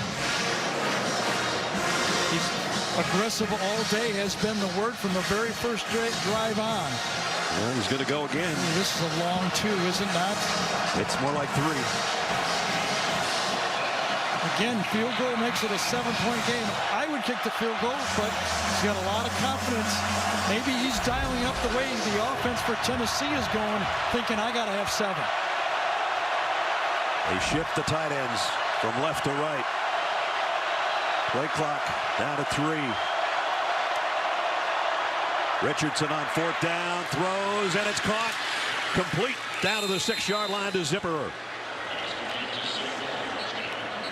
Boy, how about all the decisions you have to make as a head coach, right? Everyone has such a big outcome on the game, and then you got to trust your guys. I mean, wide open on the play. No one even near them. So 1st and goal. Down to the 2 is Richardson.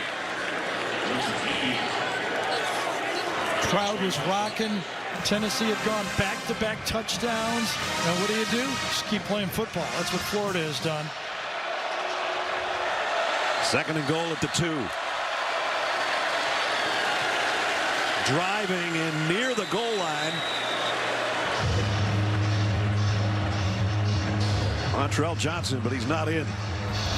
Montrell Johnson, the transfer, Sun Belt Freshman of the Year, getting backup carries. Naquan Wright are the 1-2 guy. Quarterback keep. Richardson's in. Well, they haven't signaled that. I thought he was in. Apparently they do not agree. Oh, they don't. They're still talking. Hold on. They're still talking.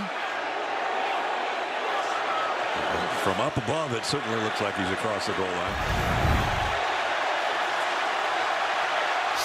They called him short. Now the replay official is going to have a clean look.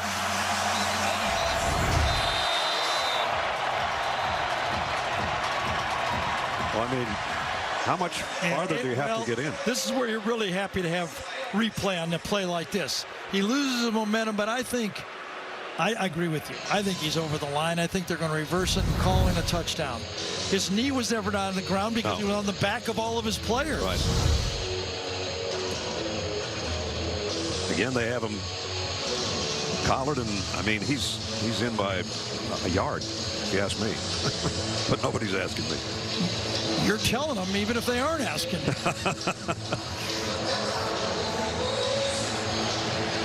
So it's in the hands of Mickey Haddock right now, the replay official. Gene Steratore is watching in New York. What do you think, Gene? I'm with you guys. He's definitely in by a yard, and I empathize because you try to get back on the field as an official and try to think what are the guys that are ruling and girls that are ruling on whether it's a touchdown or not. There's so many bodies there when you're on the line and the goal line running in, hoping you can see the ball. There were times when I wish they would have tied me to a wire and hovered me over the goal line, too, fellas. The ruling on the field is a touchdown. The ball carrier crossed the goal line. Now Anthony Richardson, a 1-yard touchdown. How about that 11-play drive to answer? In the last 4 meetings, Florida has scored at least 31 points in this game. So both sides realize we got to score to win this game. And a lot. They got to get in the 30s, it looks like, for sure to win the game. Extra point coming up. Mahalik to try to make it 24-21. Does. At the 5:55 mark, remaining 3rd quarter. A 75-yard drive in 12 plays. Some big 4th down conversions in there as well, including that one to Zipperer. That got him close. Anthony Richardson got him in his 4th rushing touchdown of the year. 24-21. The Home Depot SEC on CBS is sponsored by Allstate. Sonic. Coors Light. And by Degree. Beautiful day to be out rowing on the Tennessee River. If you're not inside Neyland Stadium where there's 102,000. Quite a sight, isn't it? Sure is. And Vesco brings you today's Scholar Athletes. Trent Whittemore's got some catches today for Florida. Paxton Brooks for Tennessee. And Vesco proud to support student athletes on and off the field with a donation of $1,000 to both Florida and Tennessee's General Scholarship Fund. Well, that drive for Florida, at one point they had a first down and 22 at their own 13-yard line. They cap off that 12-yard march with a touchdown from Anthony Richardson. And we got a ball game, 24-21. Florida's 3 for 4 on 4th down. 2 of them have been pass plays. Gutsy all day long. They're playing wide open because this high-powered group of volunteers, they know they got to put points on the board. Tennessee, good run back by Jimmy Holiday, who's in this half after being kept out of the first half for disciplinary reasons. He got in a skirmish last week, threw a couple of punches. And now Josh Heupel and Alex Golish, his offensive coordinator, back to work on the headsets. There's Coach Golish on the left. And he and Josh Heupel have been together for 7 years. They instinctively understand the adjustments they need to make. They've seeded about all running the same offense together for 7 years. They know how to yin and yang against the best whatever they see. 2 receivers in the backfield with Hendon Hooker, and now Hyatt goes out to the top of your screen. Hooker's looking that way and is not going to get a throwaway, but he's got it on the run, and he's got a first down and a bunch more. Hendon Hooker down the sideline. Big play all the way to the 18-yard line. It looked for sure that it was going to be a sack in the backfield, but gets pushed right by, and then Hooker just sees what he's got in front of him, just enough blocking. The wide receivers stay active.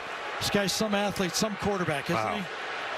44 yards later, Tennessee's back in the red zone. Ventrell Miller's the guy that made the touchdown saving tackle, and he's still down.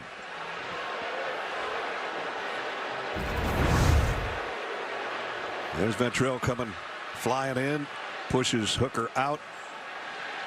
And I wonder if he got cramps on that play, because he laid everything he had just to get there to push him out. He did look like he's trying to stretch it out on his own. We'll check on him.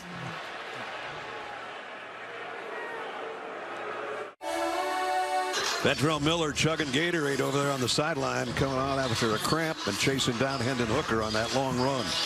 Only takes one battle to change your life. Don't miss Sanaa Lathan's directorial debut in a new movie, On the Come Up, now streaming exclusively on Paramount Plus, rated PG-13, meaning Gary can even watch it. Go to ParamountPlus.com to try it for free. So how about Hendon Hooker? Rick Neuheisel asked us in the open in our pregame show whether Hendon Hooker should be considered for a Heisman. All he's doing is almost throwing for 300 and running for 100 in this game. Yep. Not a bad way to do it, huh?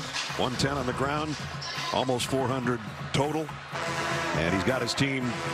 There's his mom, Wendy. He says, Mom critiques everything I do. She tells me on the end of runs, get down, don't get hit.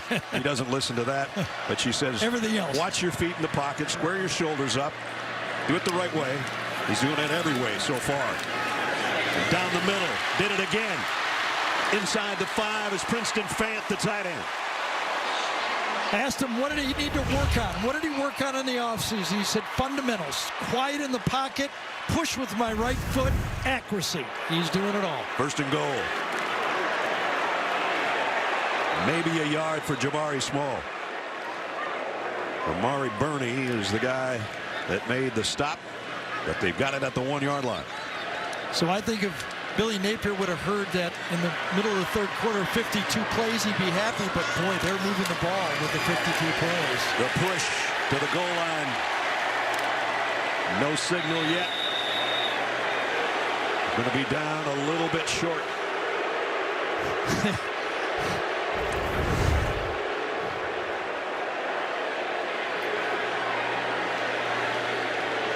Florida does does a nice job of standing up number 2. Are they going to take a peek at this one, too? Did the football get to the line? It might have. Might have. Yeah, I think it might have.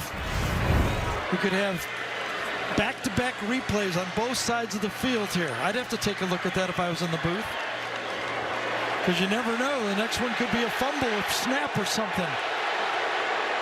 I think Josh Heupel will take a timeout if he has to, because he thinks it's a touchdown. Yeah. He's going to challenge. He is.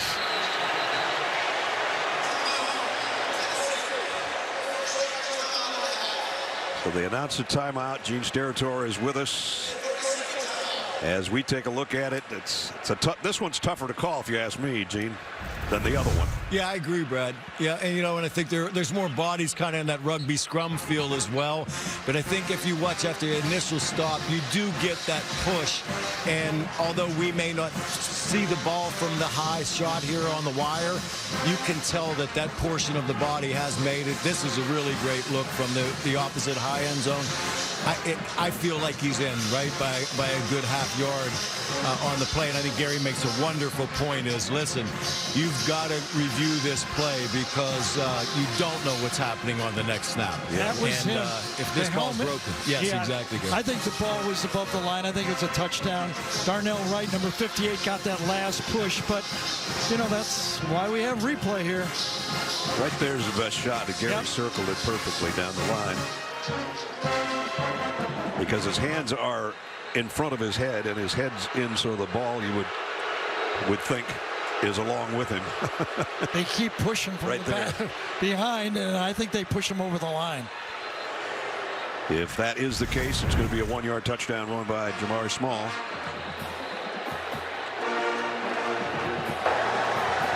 Ruling on the field, the ball carries short of the goal line. The previous play is under further review.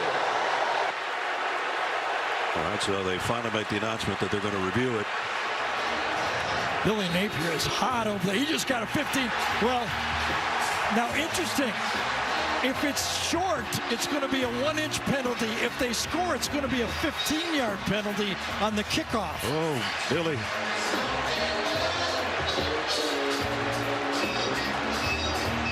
Like the enthusiasm, but when you got 4 of your coaches trying to hold you back from getting a penalty. And he is still letting the official on that side of the field know that he's there.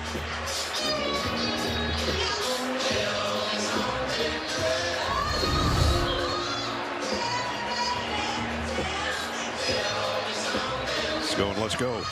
Yeah, well, sometimes you wonder if we're using common sense that he's over, but do you actually see the football? That's the question, So that could be the doubt and why it's taking so long for replay. Yeah, that's why you got 15.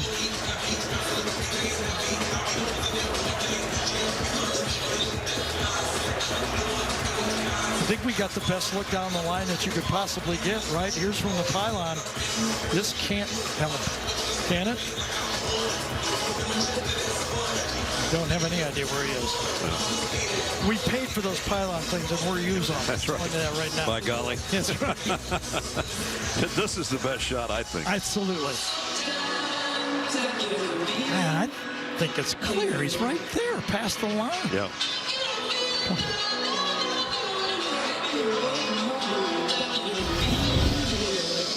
Well, it's taken a while.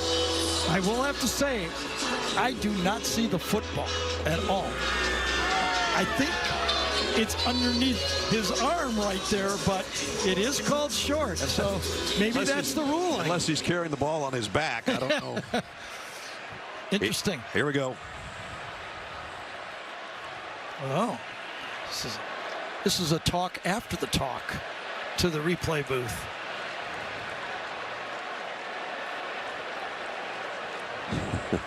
I wonder if this is where to assess the penalty. The conversation's going on. Straighten it out for us, Scott Walker. After further review, the ruling on the field stands. After the play, unsportsmanlike conduct on the head coach of Florida. Half the distance to the goal, first down. get any closer to the goal than you are. No, but it also gives them a first down. That's right. It re-racks. All right. So you can see where the ball is. The nose is almost touching the goal line. Let's see if they give Jabari Small another crack at it here. He's the guy that we thought had it in the end zone. Hendon Hooker may be on a quarterback sneak right here as well. Well, he's going to be in the shotgun, so that's not going to happen. Small, touchdown Tennessee.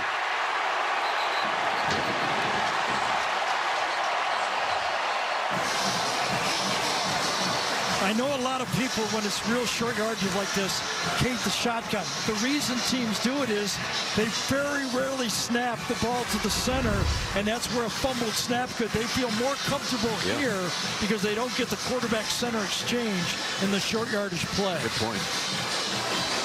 So Jabari Small thought he had one play ago. Now he does have one officially. Billy Napier says that cost me half the distance to the goal and 10 minutes of time for the same result. Extra point is good.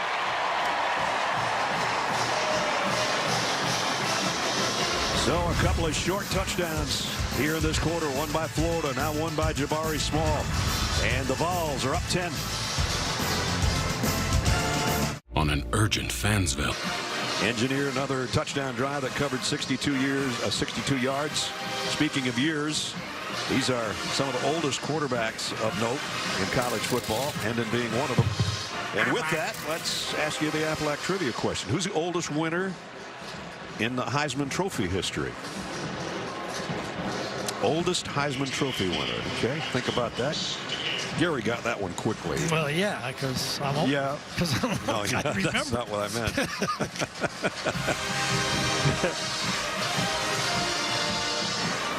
So a 10-point game. Tennessee trying to snap the losing streak that's reached 5 games. They've lost 16 of the last 17 to the Gators. Right now they got a double-digit advantage. This kick fielded right around the 1-yard line. Henderson doesn't even get to the 15. Flag down as well. That means it's going to go back about the 7.5-yard line, right? Yep.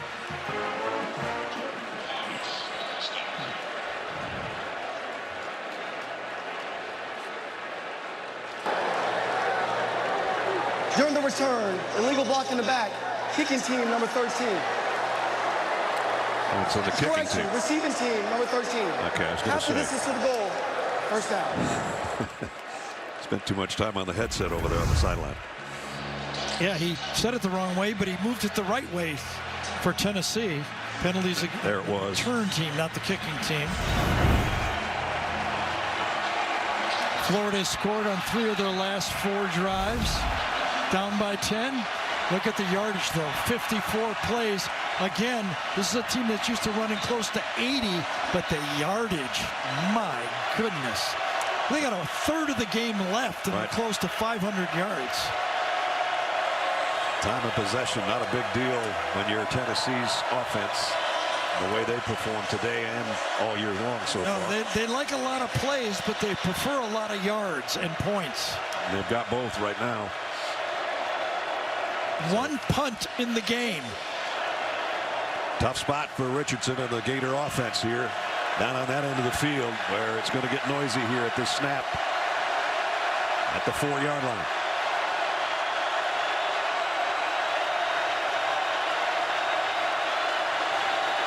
On the silent count. He's in trouble. Didn't get it to the line of scrimmage, I don't think, on the throw. But in the direction of a receiver, though, Ness, I think they're going to let him on that. Gets rushed from the backside on the play. Has to retreat. Going to the running back. Pretty close right there. Getting it to Zipper, and they'll allow that. Zipper was definitely in the area. That heavy pressure on Richardson.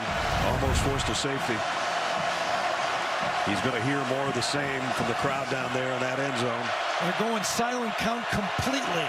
They're not even listening for the clap. The center is in charge. Henderson, the motion man, will keep it on the ground to try to get a little more room to work. Maybe 2 yards for Etienne. Now it's going to be 3rd down and loud.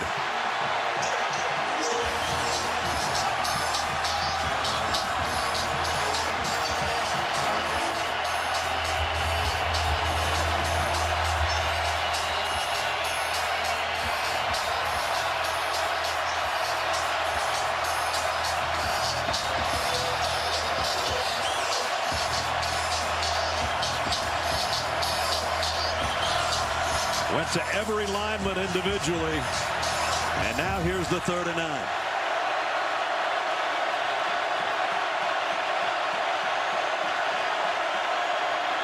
Etienne, little opening on the corner, and he's got a 1st down.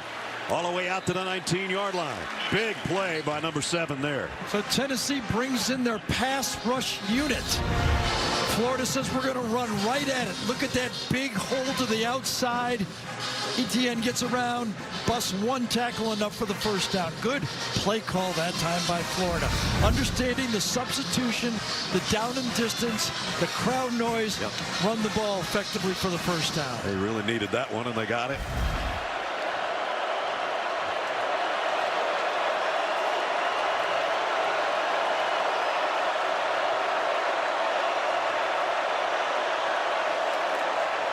And they'll keep it to Etienne's hands again. And the freshman got, well, he did not go down apparently. He gets up, keeps going. I thought he was down after about a 5-yard gain, but. And that's the mechanics on the silent count is the center is controlling it. He gets tapped, but then his hand goes forward, and that's what signals it. There's the cutback by Etienne, and now they blow this one dead. After that 16-yard gain.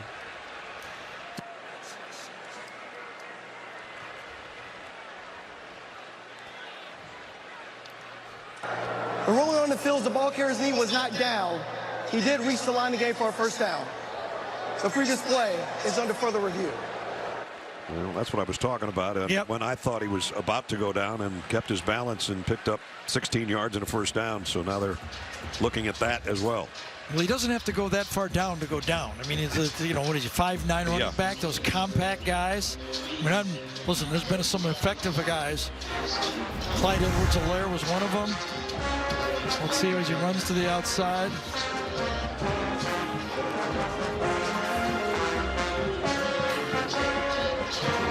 That wasn't the play. No, that was the 1st down out of the end zone. It's the next play they're reviewing. So the ruling on the field's a 1st down.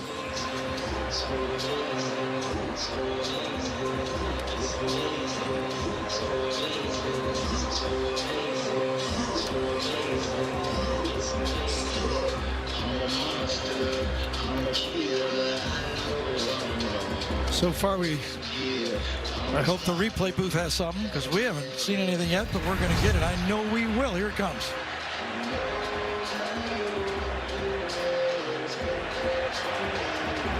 Did he land on top of him? Looked like he did from that angle, didn't it? He thinks so. Etienne, that is. After further review, the ball carrier's knee was down at the 24-yard line. It'll be 2nd and 5 at the 24-yard line. All right, well, he got that one straightened out, too. Took a while. No, but I assume the booth had looks that we didn't see or show on that play. Take another peek. It's going to be a gain of 5. Right there, his left knee. Left knee down. That's what I thought when I called it the first time. Yeah, well, the first replay looked like he landed on his back, but there's the one that the booth saw and made the right call. So 5-yard gain. 5 still to go on 2nd down as we are under 2 minutes in the 3rd quarter.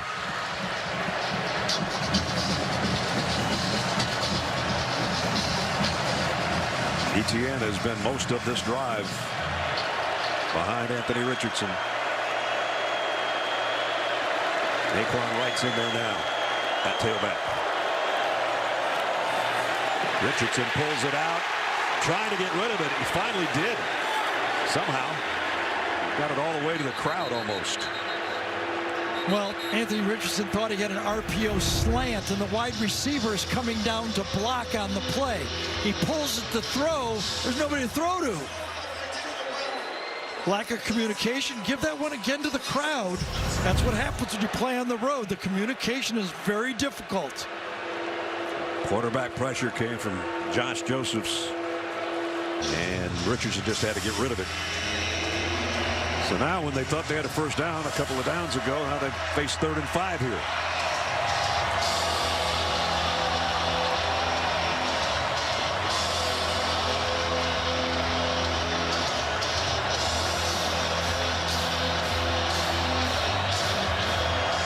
Need to get to the 30-yard line, are very close. Timeout, Florida.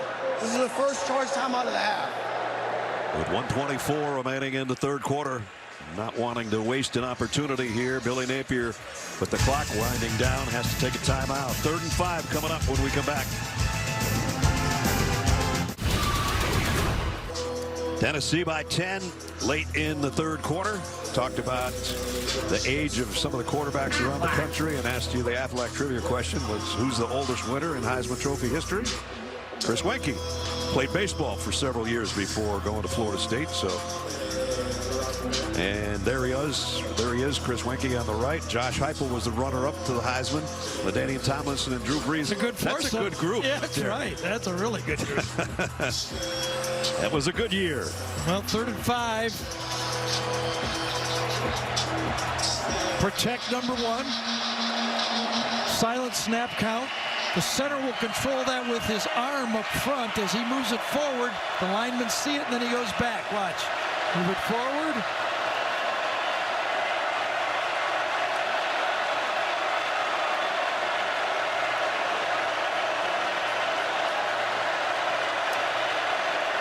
Tennessee brings an extra man. Richardson trying to run for the first down. Nowhere near it. Got a couple. It's 4th down. And the timing goes off for the center because of the silent count. As Ness said, 5-man rush this time. Stunts right into the quarterback draw that time to stop it. And now, could it be 4-down territory already? Ooh. The defense can't get a stop. Maybe that's what Napier's thinking.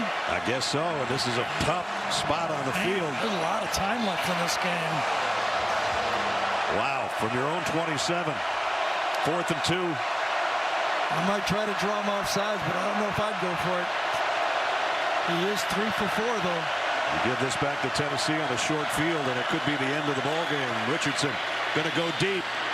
And caught all the way down to the 35-yard line to Justin Shorter. Not only did they go for it 4th and short, they went long on the play. Bump and run, man-to-man.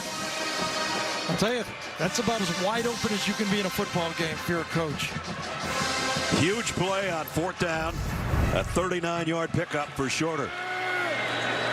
And back on the ground to Naquan Wright for about 4 more. I think that pretty much signals that Florida, if it's 4th and within 6-8 yards, they're going for it the rest of the game. Yeah, apparently. Well, we're going to have a heck of a 4th quarter, that's for sure. Some fireworks here in Knoxville today. We played 3. 11th ranked Tennessee. A 10-point lead on number 20 Florida. But the Gators driving to open the 4th when we come back.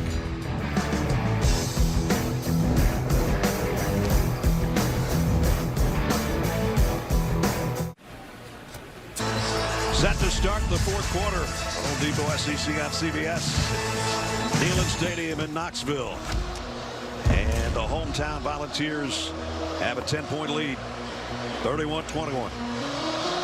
Florida, though, driving right now. This drive started at their own 4-yard line. 2nd down and 6.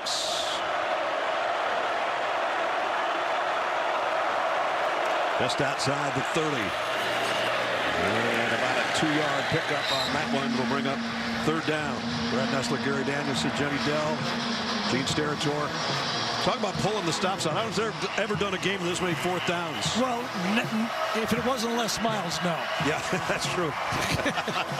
I will say this. He's 4 for 5. 3 of them have been passes, a couple of short ones, and now a long one. I mean, I think you're looking at the game plan the rest of the game. Tennessee knows it's 4-down territory as soon as Florida gets the ball. This time a run all the way for Anthony Richardson on the corner. Trayvon Flowers with the big hit, but I think he got the first down. I tell you, both quarterbacks, Richardson's thrown for over 300. They both run the ball. They've been the leading carriers, obviously leading passers, but Richardson has run the ball 14 times, Hooker 11 times. Hooker for more than 100 yards. You're talking about a quarterback-centric offense. Boy. Both of these guys are coming through. Richardson's over 300 yards in the air. As Gary said, that's a career high for him.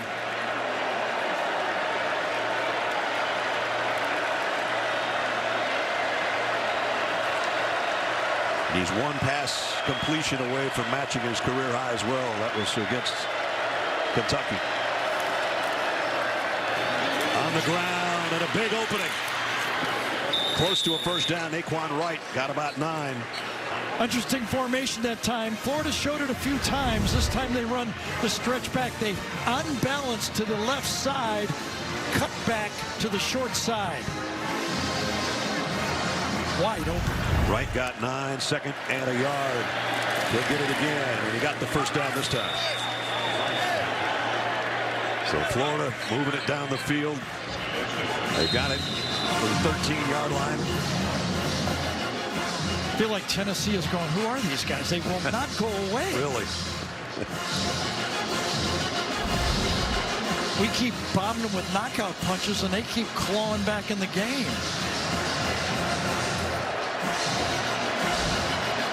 It'll be an empty backfield.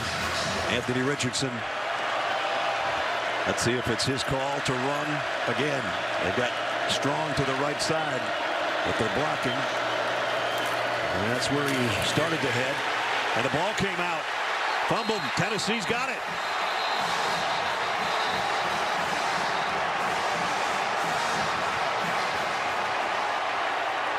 Jeremy Banks with the fumble recovery. Amari Thomas, number 21, I think, is the guy that stopped it and forced the play, though. Ness to the outside. 21 is right there to the outside. Watch him stick out his hand and force the fumble on the play.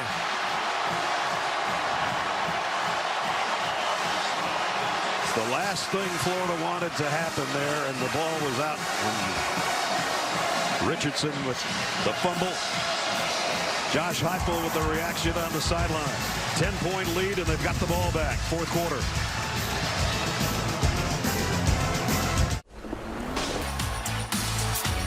Football time in Tennessee. Coming down the 21 right side by Zipper. Breaks it. Touchdown, Florida. Takes it into the end zone. Touchdown, Hendon Hooker. Touchdown, Gators. Now he's going to go deep. Got a man out there. Oh, what a catch. Diving catch by Keaton. Some of the big plays so far in this game. There's probably a few more coming up. The last one was a big play by the defense. Florida is trying to go wide on this play, but you get stopped inside by the 2 defensive players for Tennessee. They force the ball inside, and Thomas, number 21, gets his paw on it. The ball comes out. Turnover for Tennessee. So the Volunteer offense has got it back at the 13-yard line. Playing with a double-digit lead. Florida's first miscue today, turnover-wise. And it's a costly one down in the red zone. And the last 3 drives have been touchdowns for Tennessee. I don't have any. What would Florida do? Got any strategy for them? Stop this guy. How about cover the guy? Covering that guy. Yep. Jacob Warren, the big tight end, all the way down to the 40. Lines up as the H-back and does the wheel route. He's right here, just goes down the field. Nobody back there for Florida. Nope, another wide open receiver, another bust for the Florida defense. And another pass play of 45 yards. And now Jabari Small with both arms wrapped around that football, driving his way near the 35. They had the short touchdown pass for a touchdown. They had the long 70-yard pass to set up a touchdown, and now they just get out of trouble with a easy wheel route that Florida doesn't even try to cover. Nobody got picked, just a mistake, man-to-man coverage. Second quarterback in Tennessee history with over 300 in the air and 100 on the ground. Josh Dobbs did it a couple of times. Went back to the air and overshot his man that time. Brew McCoy brings up third down. It's a calm, confident quarterback, isn't it? Yep. Even the look on his face. Yep. The exception of the pain he had on his shoulder a little bit earlier in the first half. He's a cool guy. Said one of the things that Coach Heupel wanted me to be more of is a little more vocal to show my leadership. And he said, I think I've accomplished that. And his play is leadership, I'll tell you that much.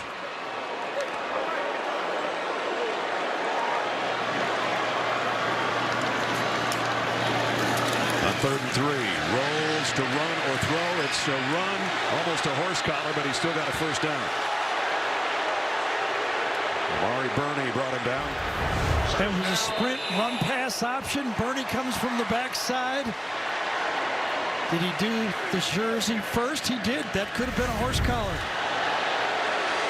Now they go back to Jabari Small. He slowed him down with the horse collar, did he not? Yep. Should have been called. Watch this. This is the one that slows him down, and then he makes the tackle afterwards. So Small got about 6. Second down at 4. Look at the quarterback numbers. Impressive on both sides.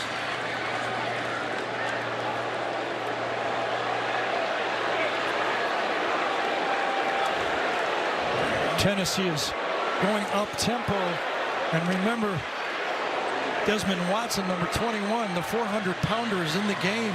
Tough to get out when a team is going tempo and you weigh 400 pounds. There's a throw out to Hyatt. Hyatt's got a first down. He would have loved to have stayed in bounds, but he didn't have much choice as Rashad Torrance made the hit. And the clock is still running.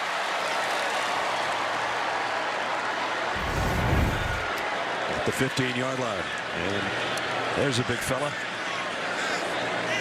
Yes, remember in the SEC Championship when Alabama used that strategy against Jordan Davis? Kind of gassed him out early in the game by going up tempo. Here they're taking advantage. Well, he isn't even trying. See, the way if he tries to go off the field, Tennessee will just snap the ball quickly. Right. And they're using all the clock they can. This is about as slow as Tennessee can go with the way they play. They just got it off with 1 second on the play clock, and they got it down to the 5-yard line. Jalen Wright. Yeah, they go slow, but they have the option to quick snap it if they want. So they use the tempo, the threat of the tempo, to slow the game down when they want to. First and goal, just outside the 4.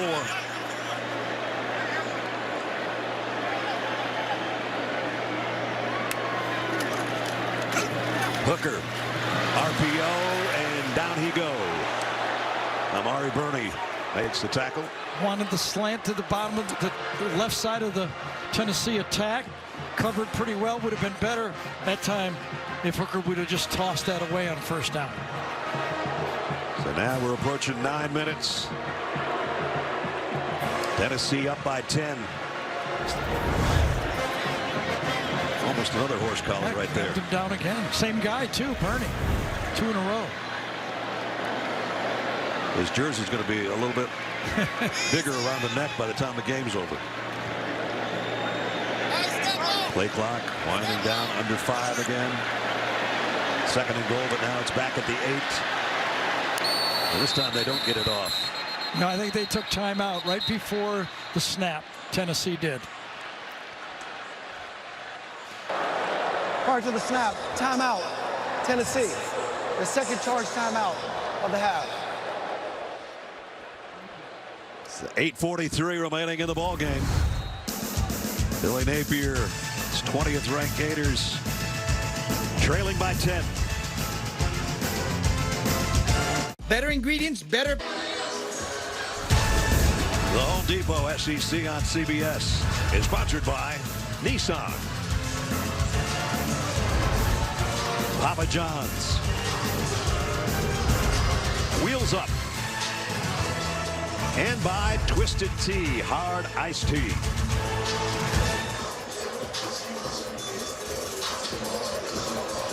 .8:43 remaining. Hendon Hooker today, Gary, pretty impressive, huh? Yeah, and remember, early in the game on a running play, he got nicked a bit in that shoulder area, went into the tent, but then came back out on the field and delivered a 99-yard drive. Remember the end of the half, that deep pass to kind of change the field position. Finished it off with the touchdown pass at the end of the half that came out with that drive at the beginning of the half. So he's been right on. Running game, passing game, the whole deal. Down to the 5 goes Jalen Wright. Well, maybe he got even more down to the 4-3. And again, really pushing and shoving at the end of the play. It's a must stop for this Florida defense here. They got to hold Tennessee to a field goal to stay in this football game. Down by 10, field goal makes it 13, still in the game. Jalen Wright just kept the legs driving, and then his lineman came in to give him a shove forward. They love to run the option down here in these situations. The shotgun option. From the 5. Touchdown, Tennessee. Jalen Wright.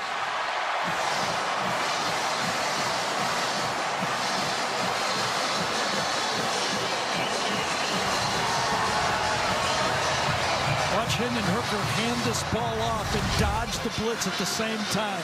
Going to run it right up the gut. Watch him hand it up. Oh, get out of the way at the same time. And then gash it in for a touchdown. Efficient offense. Offensive coordinator Alex Goulash and Josh Heupel working together in tandem to run the ball, pass the ball, everything they wanted to do. They didn't need 80 plays today to score, did they? Nope. Extra point coming up. And it's good. Remember, this started after the Florida fumble of Anthony Richardson. On this play, the recovery by Banks as that ball squirted out of there. The Tennessee offense took over at the 13. Capped a 10-play drive that covered 87 yards. Jalen Wright with the touchdown. Smokey, you'd love it.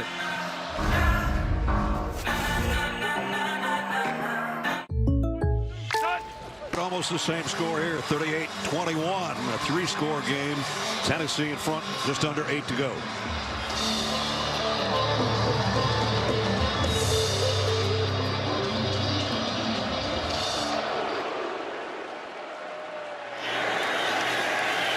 And Tennessee will take a knee, bring it out to the 25. We take it down to Jenny.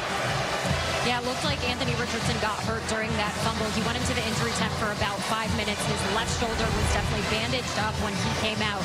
Now, he came out to the sideline. He was stretching his neck out. Looks to be incredibly uncomfortable out there, but he spoke with Napier, and he's going to go back into the game. But Jalen Kitna was warming up on the sideline, guys. Okay, Jenny, thanks. Still talking to his coach over there. You can see the tape on that shoulder underneath his pad, or underneath his jersey, I should say. Yeah, they need him right now. He's had a heck of a game with the exception of that fumble. They need all of them right now with under 8 to go.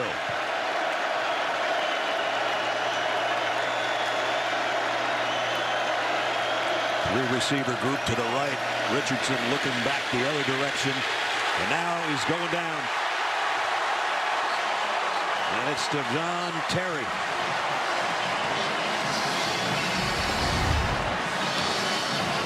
So what's going on? Why wasn't anybody to throw the ball to? Had somebody open to the top, but it just did not seem like he was looking right. He was looking left the whole way, and Terry gets the sack. 2nd and 14.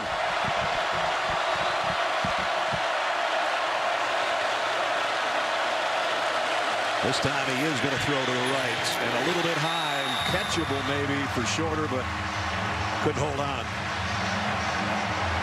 I can tell you, when you have a bad left shoulder or neck, it's really hard to pull and turn on those throws. The ball tends to sail on you when you're just throwing all arm. if he's at all nicked, it could be affecting these throws. You just can't get that rotation into the throw. It's probably 2-down territory here, even though they're deep in their own end of the field. That hasn't stopped Billy Napier so far today. So at least get some of the 14 you need on 3rd down.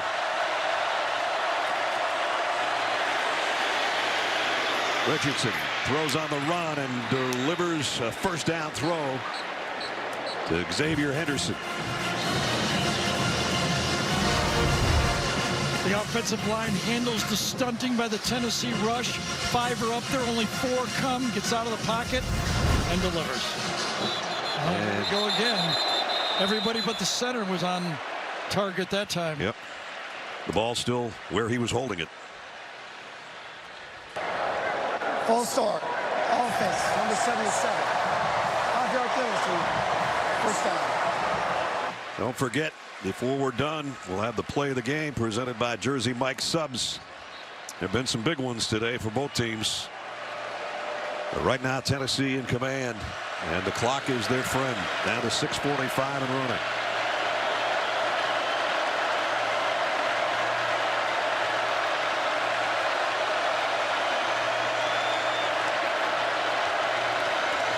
Four-man rush. Richardson throws sidearm over to the sideline. Had to get rid of it as the pocket was collapsing.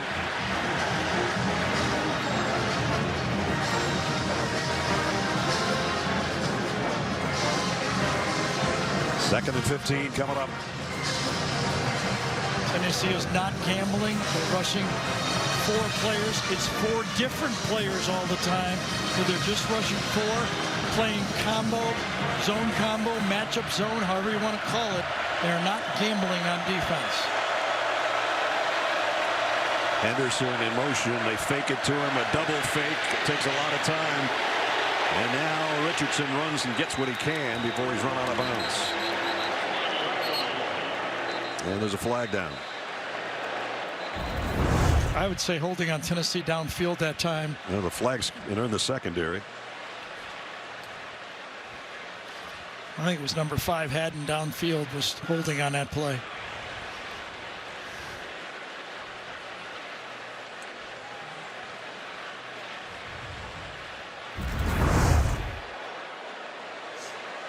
Yeah, he grabbed him. Yeah, that's tripped him. Yeah, might be a good move too. Defense, number 5. 10-yard penalty will be added to the end of the run and includes an automatic 1st down. So 1st down out to the 48 once they walk it off.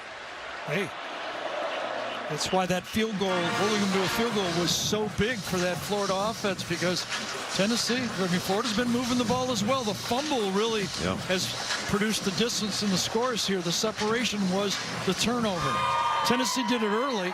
Florida did it late. And it's getting late on them. 6 minutes to go. Richardson going deep down the middle. Got it to Shorter. Boy, that ball seemed to hang in the air a long time. Hey, you took the words right out of my mouth. Jalen McCullough, number 2, the free safety, is way in the middle of the field back here. I think that's him. No, the other side. There's 2 of them. And the ball's floating and floating and floating, and he just can't get there on time. 39-yard pickup. So back inside the 15 of the Gators. Richardson to the end zone. Just overshot Shorter. He got one hand on it.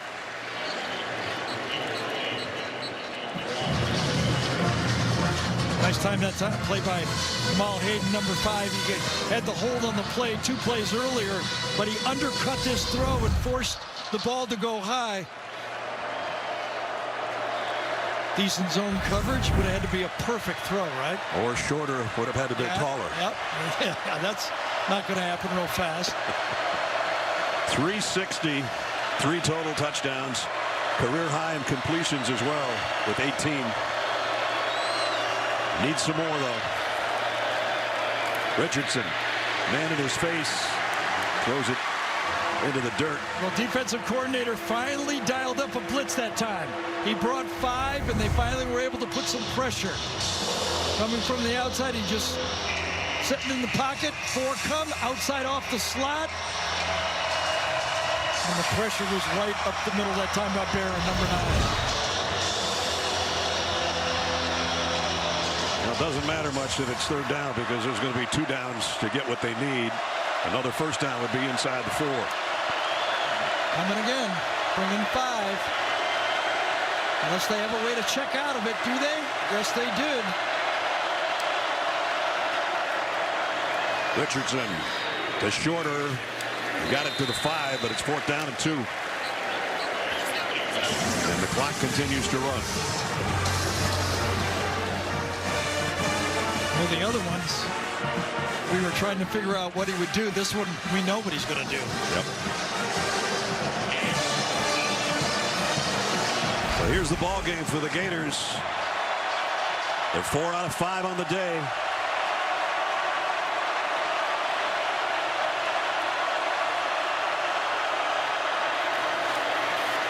And they've got this one, and they've got a touchdown.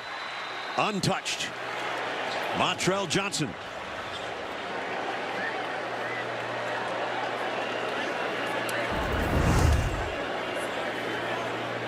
Fourth down.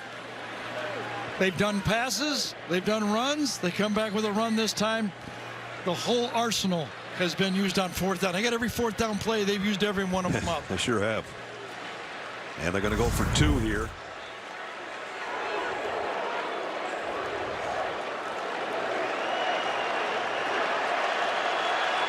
Which would cut it to 9.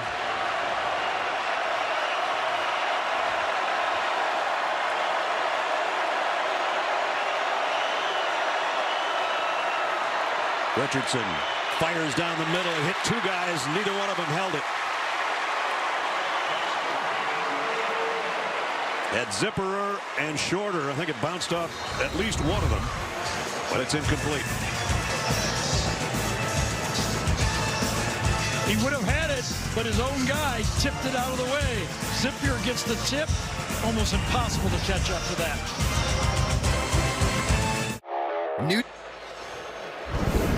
Now let's take a look at our GMC game changers. We've got 2 of them. We showed you Hendon Hooker last time. Now we'll show you the guy on the other side. Both of these quarterbacks over 400 yards total offense. They've basically been the whole ball game. I mean, I know a lot of guys are making a lot of good plays, but without these 2 guys, it would be tough. A little bit of everything. Yep. Size, strength, smarts, throwing to the right guy, competing the whole way. Playing injured, both of them playing injured. Yeah. I got to admit, I was like staring at the scoreboard trying to figure out why he went for 2. I figured they'd kick the extra point, be down by 10, touchdown on a field goal. Now they got to get the 2-point play involved to even tie the score. That's the one they attempted and went through the hands of both guys. Right. And we assume we have an onside kick upcoming. I have to admit, I'm staring, looking at the board and going, what am I missing here?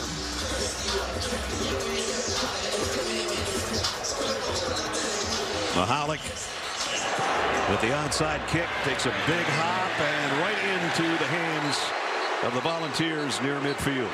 And it's Rue McCoy, who had big game as a receiver, and that's going to be his biggest catch of the day, even though he had some that were really big. Well, Tennessee trying to snap a 5-game losing streak to the Gators. They have only 1 win in the last 17 meetings. It would be their first 4-0 start in six years as well. Yeah, and there were a few games, though. I remember 2014, they had a chance to win the football game, didn't get it done.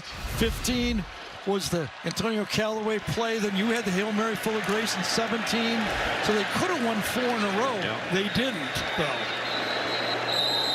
But it looks like that gigantic monkey on the back of Tennessee is going to be jumping off here in the next 4.5 minutes.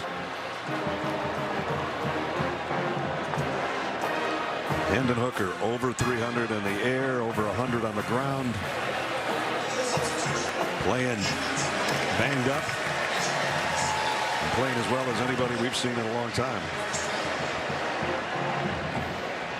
Coach Napier's trying to explain why it wasn't an illegal substitution. He spent a lot of time with that head linesman over there today.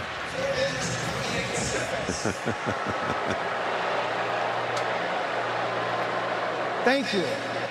You're welcome. I don't know what he was thinking. He was explaining something. It's a little loud. No one's left here. I'll tell you that. No one's left. There's Florida trying to get the substitutions in and out. And what I think Florida's saying is the guy they called with too many men on the field was actually the 11th guy, not the 12th guy. And I do think that's reviewable too. Could this go back the other direction?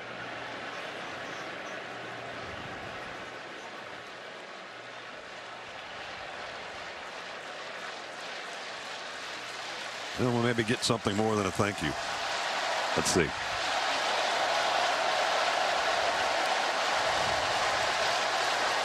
Nope. Nope. Not even a thank you. First and 5 at the 46.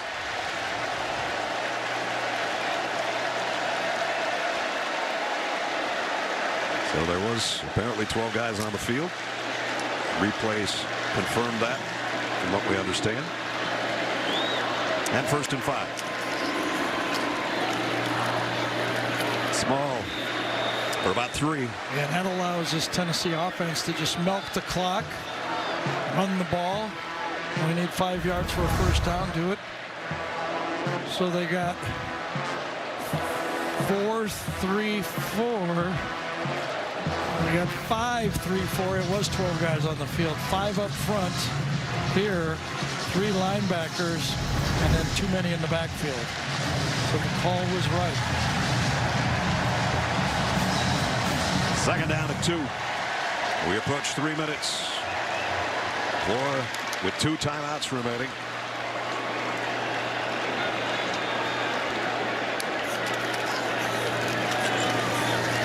And not going to be a first down this time either. Small is about a yard shy. Big Desmond Watson had him wrapped up. Again, Bill Naper's only opportunity is to stop him right here using his timeouts. So they're down to 1. Well, the most passing yards today by a Tennessee quarterback against Florida since Peyton Manning of 353. Hendon Hooker is just that close. New on CBS, take a ride along through the thrilling streets of East New York, starring Amanda Warren, Jimmy Smits, and Richard Kind. From the producer of NYPD Blue comes a new series, East New York, premiering Sunday, October 2nd, after The Equalizer, right here on CBS. Under 3 minutes to go, Florida down to 1 timeout. Tennessee down to 1 yard to go on 3rd down here. And flags fly in before the snap. It's going to be 5 yards back. The shift by Florida drew off All-star Tennessee. Offense, number 76. 5-yard penalty. 3rd down. Talked about guys that could do with their arm and their legs what Hendon Hooker's done today. Josh Dobbs over there on the sideline. We talked about him. Yeah, the gray hat is Josh. Yep. The gray baseball hat. White jacket. He's now a Cleveland Brown. Yes, he is. 3rd down and 6.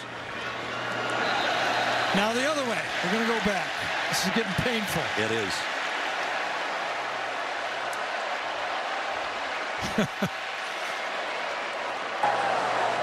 Offside, defense, number 94. Contact in the neutral zone. 5-yard penalty. Tyreek Sapp jumped in. The referee Scott Walker's talked so much today he's starting to lose his voice. So we're back to 3rd and 1. If they measured it properly both directions, we're right back where we started. Exactly.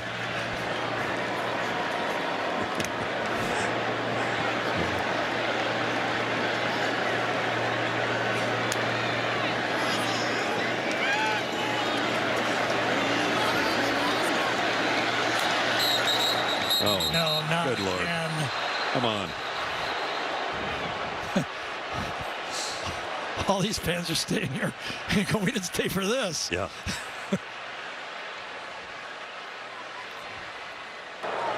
Delay a game. Defense number 1, using disconcerting signal. 5-yard penalty. Automatic first down. Automatic first down. Brenton Cox was calling out signals trying to get Tennessee to jump. Instead, it costs them a first down. And Florida can only stop it one more time now.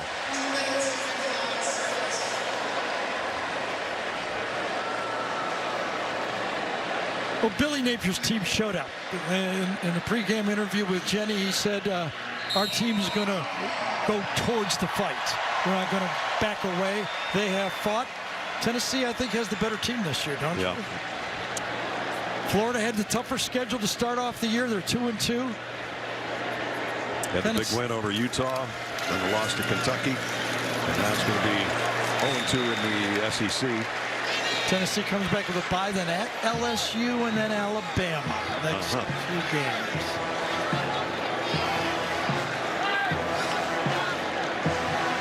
Josh Heupel's got this part of the country pretty darn excited about these guys, and they should be. The schedule's just starting for Tennessee. I mean, their crossover is Georgia. That's a tough crossover.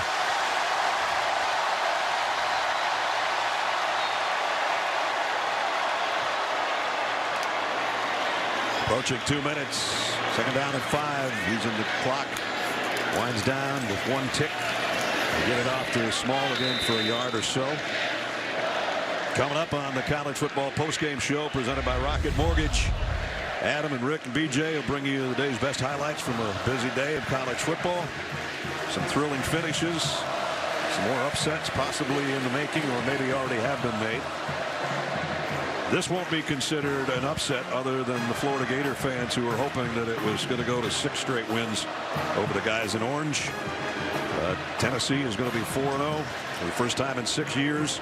Their number 11 ranking certainly won't be shaken at all. Might even go up into the top 10. We'll have to wait and see what happens around the rest of college football. On a day that they checkered Neyland Stadium for only the 6th time, Tennessee's going to take its last timeout. Tennessee. This is the 3rd and final timeout of the half.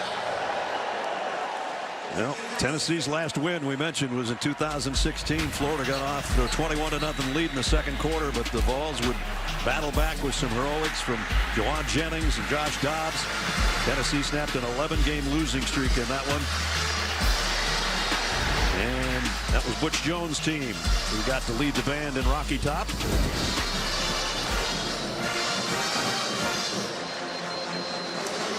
So there's Josh. He was part of that one, and he can celebrate with the rest of the faithful here in Knoxville when this one's over in 1 minute and 24 seconds. I remember that was a second half explosion for Josh Dobbs. Threw 4, ran for 1. Yep.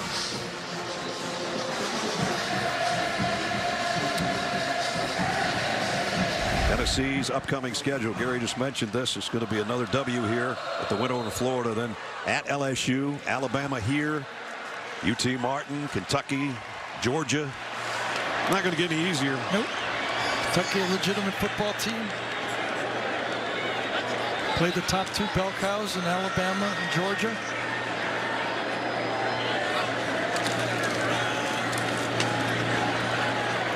No gain on the play. And this is where in the future the 12-team playoff would really be huge, right? For a team like Tennessee, trying to earn their way back. You got a tough schedule, lose 1, maybe 2 games, still get in it as a 12th ranked team or something like that in the playoffs. So that's the last time out. What a game by that guy. Jenny talked about at halftime about the 50th anniversary of Condredge Holloway and his heroics in a nationally televised game against Georgia Tech. 100 years ago yesterday is the first time these guys ever wore orange jerseys. Yeah, they're wearing orange today and played very well. You know, on top of that, just remember that Tennessee will come back with Cedric Tillman, his favorite receiver. Right. Maybe one of the best combinations in all of college football, those two guys. Well, the other guys sure picked up the slack today. It's not just him, is it? They got plenty of weapons. Brew McCoy played great. Ramal Keaton with that sensational grab on that long ball. Jalen Hyatt had another good day. McCoy went over 100 yards, but he had a 70-yarder in there, and that's part of the 348 right now for Hendon Hooker, along with his 112 on the ground.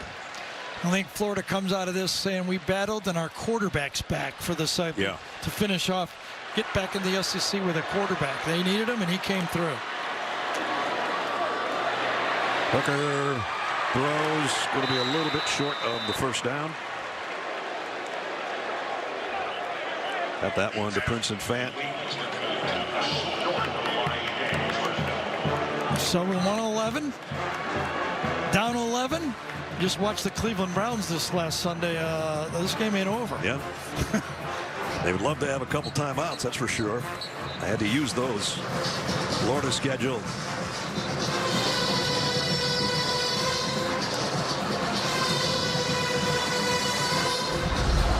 Now it's time for the play of the game presented by Jersey Mike Subs. And with all the brilliant plays today, this was the only miscue for Anthony Richardson. The fumble recovery by Banks. And then Hendon Hooker went to work. Finds his tight end all alone down the sideline. That got him close. And this run got him the last score. And that's where we are, 38-27. But 1:11 to go. Richardson loads it, fires, got a man wide open at midfield, shorter. First down, Florida. And all day, that crossing route took like 7 seconds. No pressure on him at all. Clear across the field from one side to the other to get that open. It's a 50-yard run. 28-yard pickup. Richardson now has that one tipped. And he had shorter, wide open on the in route. Remember, they need 2 scores, a field goal, a touchdown, and a 2-point play. Maury Thomas got a hand on that, a big hand, I should say. He was the one who forced the fumble on that play by Richardson earlier. So still 54 seconds to work with. They got to score in a hurry and score again. And an onside kick in between. That's a lot to do in 54 seconds. Richardson steps up, going to throw to his safety valve over here on the near side. And Bowen's got a first down. But that took a few seconds as well. 42 seconds left. Clock stops after the first down again. Gets across the line. Line up. They got to hustle up to the ball here. Clock starts, and now they clock it to stop it at 39 seconds. A 45-yard field goal from here. If they wanted to go field goal now and then have the Hail Marys at the end, your first game with us was a Hail Mary. Yeah, it was. And that one was Felipe Franks with a 63-yard touchdown pass.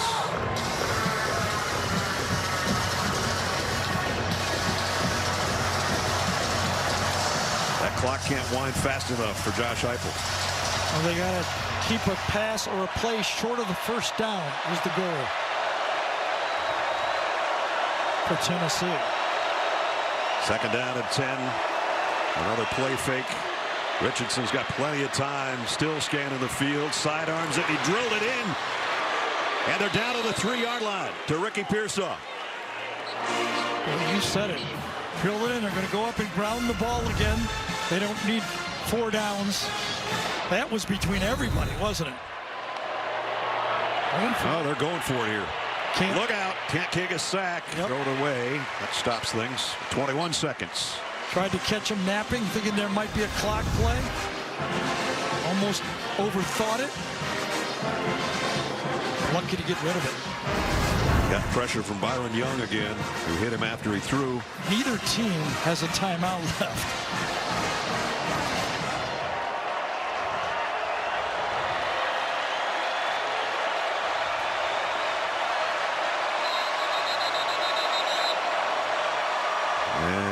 officials are going to take a timeout, I think. There's injured players on the ground. Amari Thomas. Yep.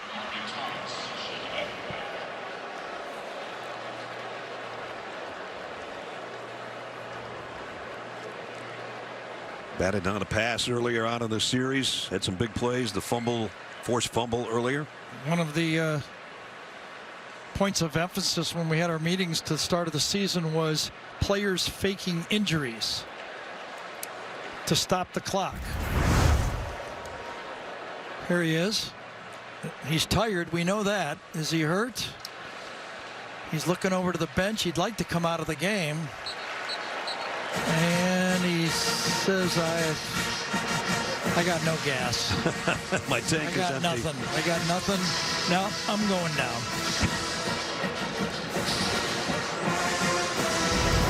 Holding the back of his leg. Well, he gets his wish. At least he's coming out. He's all smiles, too. Although we did catch him.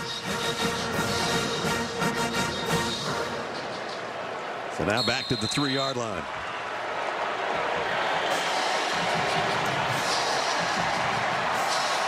Second down, and got to have it here soon.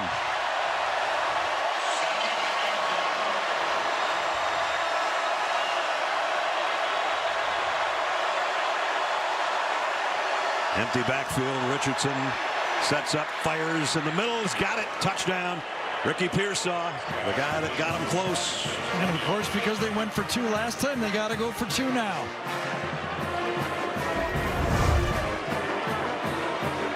Pearson, the slot, just goes in. Button hooks right there. Lets everybody go by him. Gets into the end zone. Nobody near him.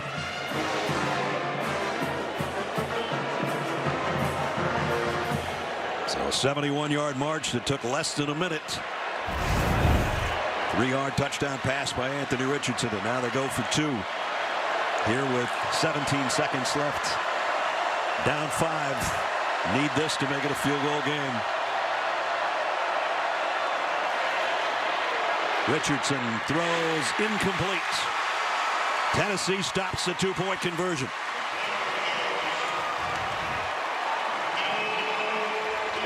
Christian Charles, number 14, in coverage to the outside. Stays on the play. Could have been caught, but Charles is right there with his hand in the breadbasket of the receiver. Does he deflect it? Close enough, I'll tell you what. It would have been a tight, tough catch. Yeah, sure would have by Henderson. Now it's onside kick and Hail Mary.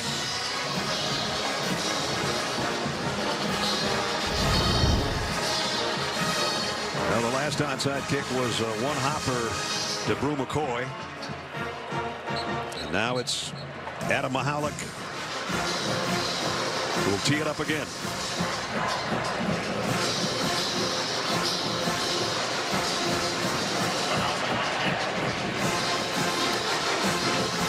Looks like he's aiming it in the same direction.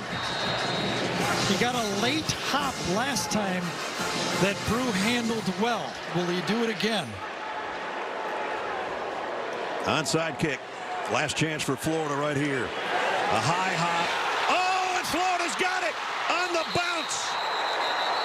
Black took it out of midair. The question is, did it go 10 yards? It's really close. Yes, it did. Yep, right at the line, and it did bounce, so he can grab it. DeJuan Black, look at this play. He can't advance it, but he can get it right there. Wow. Gene Steratore along with us. Gene, that's the ruling, right? Yeah, and it's a great play. Now, we've got to take 1 second off of the game clock because it cannot be advanced, so the ball will become dead as soon as the kicking team possesses, but they'd have to take 1. So the clock should be at 16 seconds, but it does, to me, go beyond the 10 yards before possessed by the kicking team. So the line of scrimmage is going to be the Gator 47. They're 53 yards away from pulling off a miraculous comeback. It's going to take another one of your calls for Florida to win this one. And all they can do right now is put themselves in position to throw the Hail Mary. Have time for about 3 plays. Play clock is expired.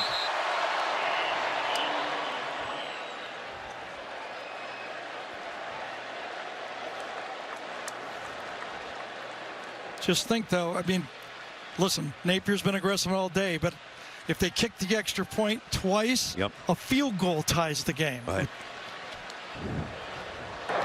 Game clock operator, please place 16 seconds on the game clock. Okay, that's what There is Gene no told foul us. for delay of game.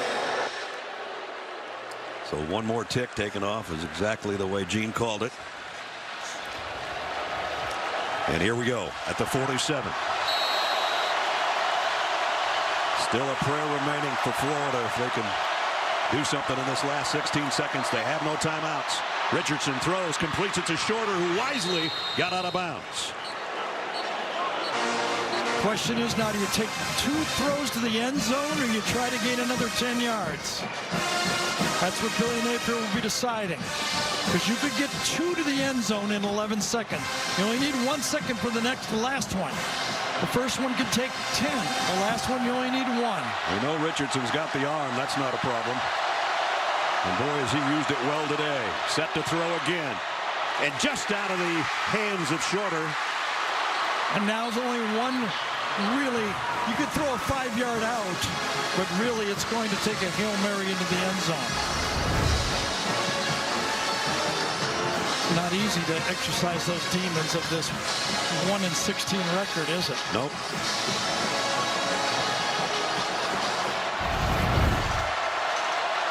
It's down to this.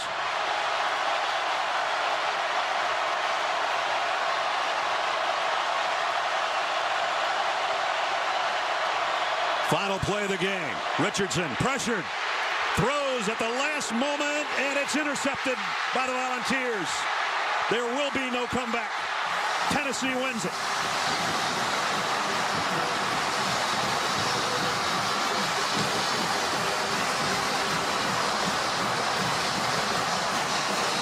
There is joy on Rocky Top.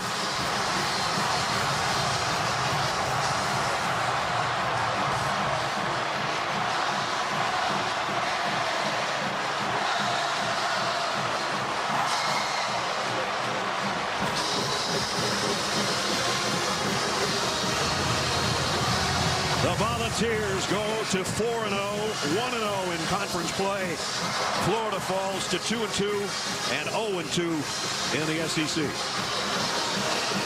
Down to Jenny Dell. All right, Coach, one of the greatest rivalries in college football. What does this one mean to both? How much fun is this, man? God, I love it. Kids competed. Man, battled all night long. Fans were awesome. Environment's better than anything I've ever experienced. What a win. At one point, we didn't even know if Hendon Hooker was healthy enough to come in. What can you say about your quarterback's performance tonight? He was electric all night long. Unbelievable job throwing the football. Used his speed opportunistically, man, and just competed, man. And everybody fed off his energy on the offensive side of the ball. Hell of an effort by him tonight. This is an incredible environment right now. But up next, you got LSU, you got Bama. What do you want the college football world to know about this program? It's just the beginning of this journey with these guys, but I absolutely love our football team, man. They compete really hard. They practice great. They love one another. This is college football as good as it gets, man. Rocky Top's back. Let's go. Go celebrate. And that's one more look at that last play, the Hail Mary. The word of the day was aggressive, and Tennessee stays aggressive by rushing 6. They blitz on the play. Only 5 men back. They're aggressive. They get to Richardson. They force the poor throw, and they take a game that got a little tighter than they thought. Kamal Haddon with the interception that capped it. And then the celebration began. And right in the middle of it, number 5, Hendon Hooker. What a classic. 52nd meeting between these two, and Tennessee wins it at home 38-31. 33. That's going to wrap it up for Gary Danielson, Jenny Dell, Gene Steratore, our entire CBS crew. Brad Nessler saying so long from Knoxville. We'll get you back to Adam Zucker and company for the college football postgame show presented by Rocket Mortgage right after these messages. See you in Fayetteville next Saturday for the Hogs and the Tide.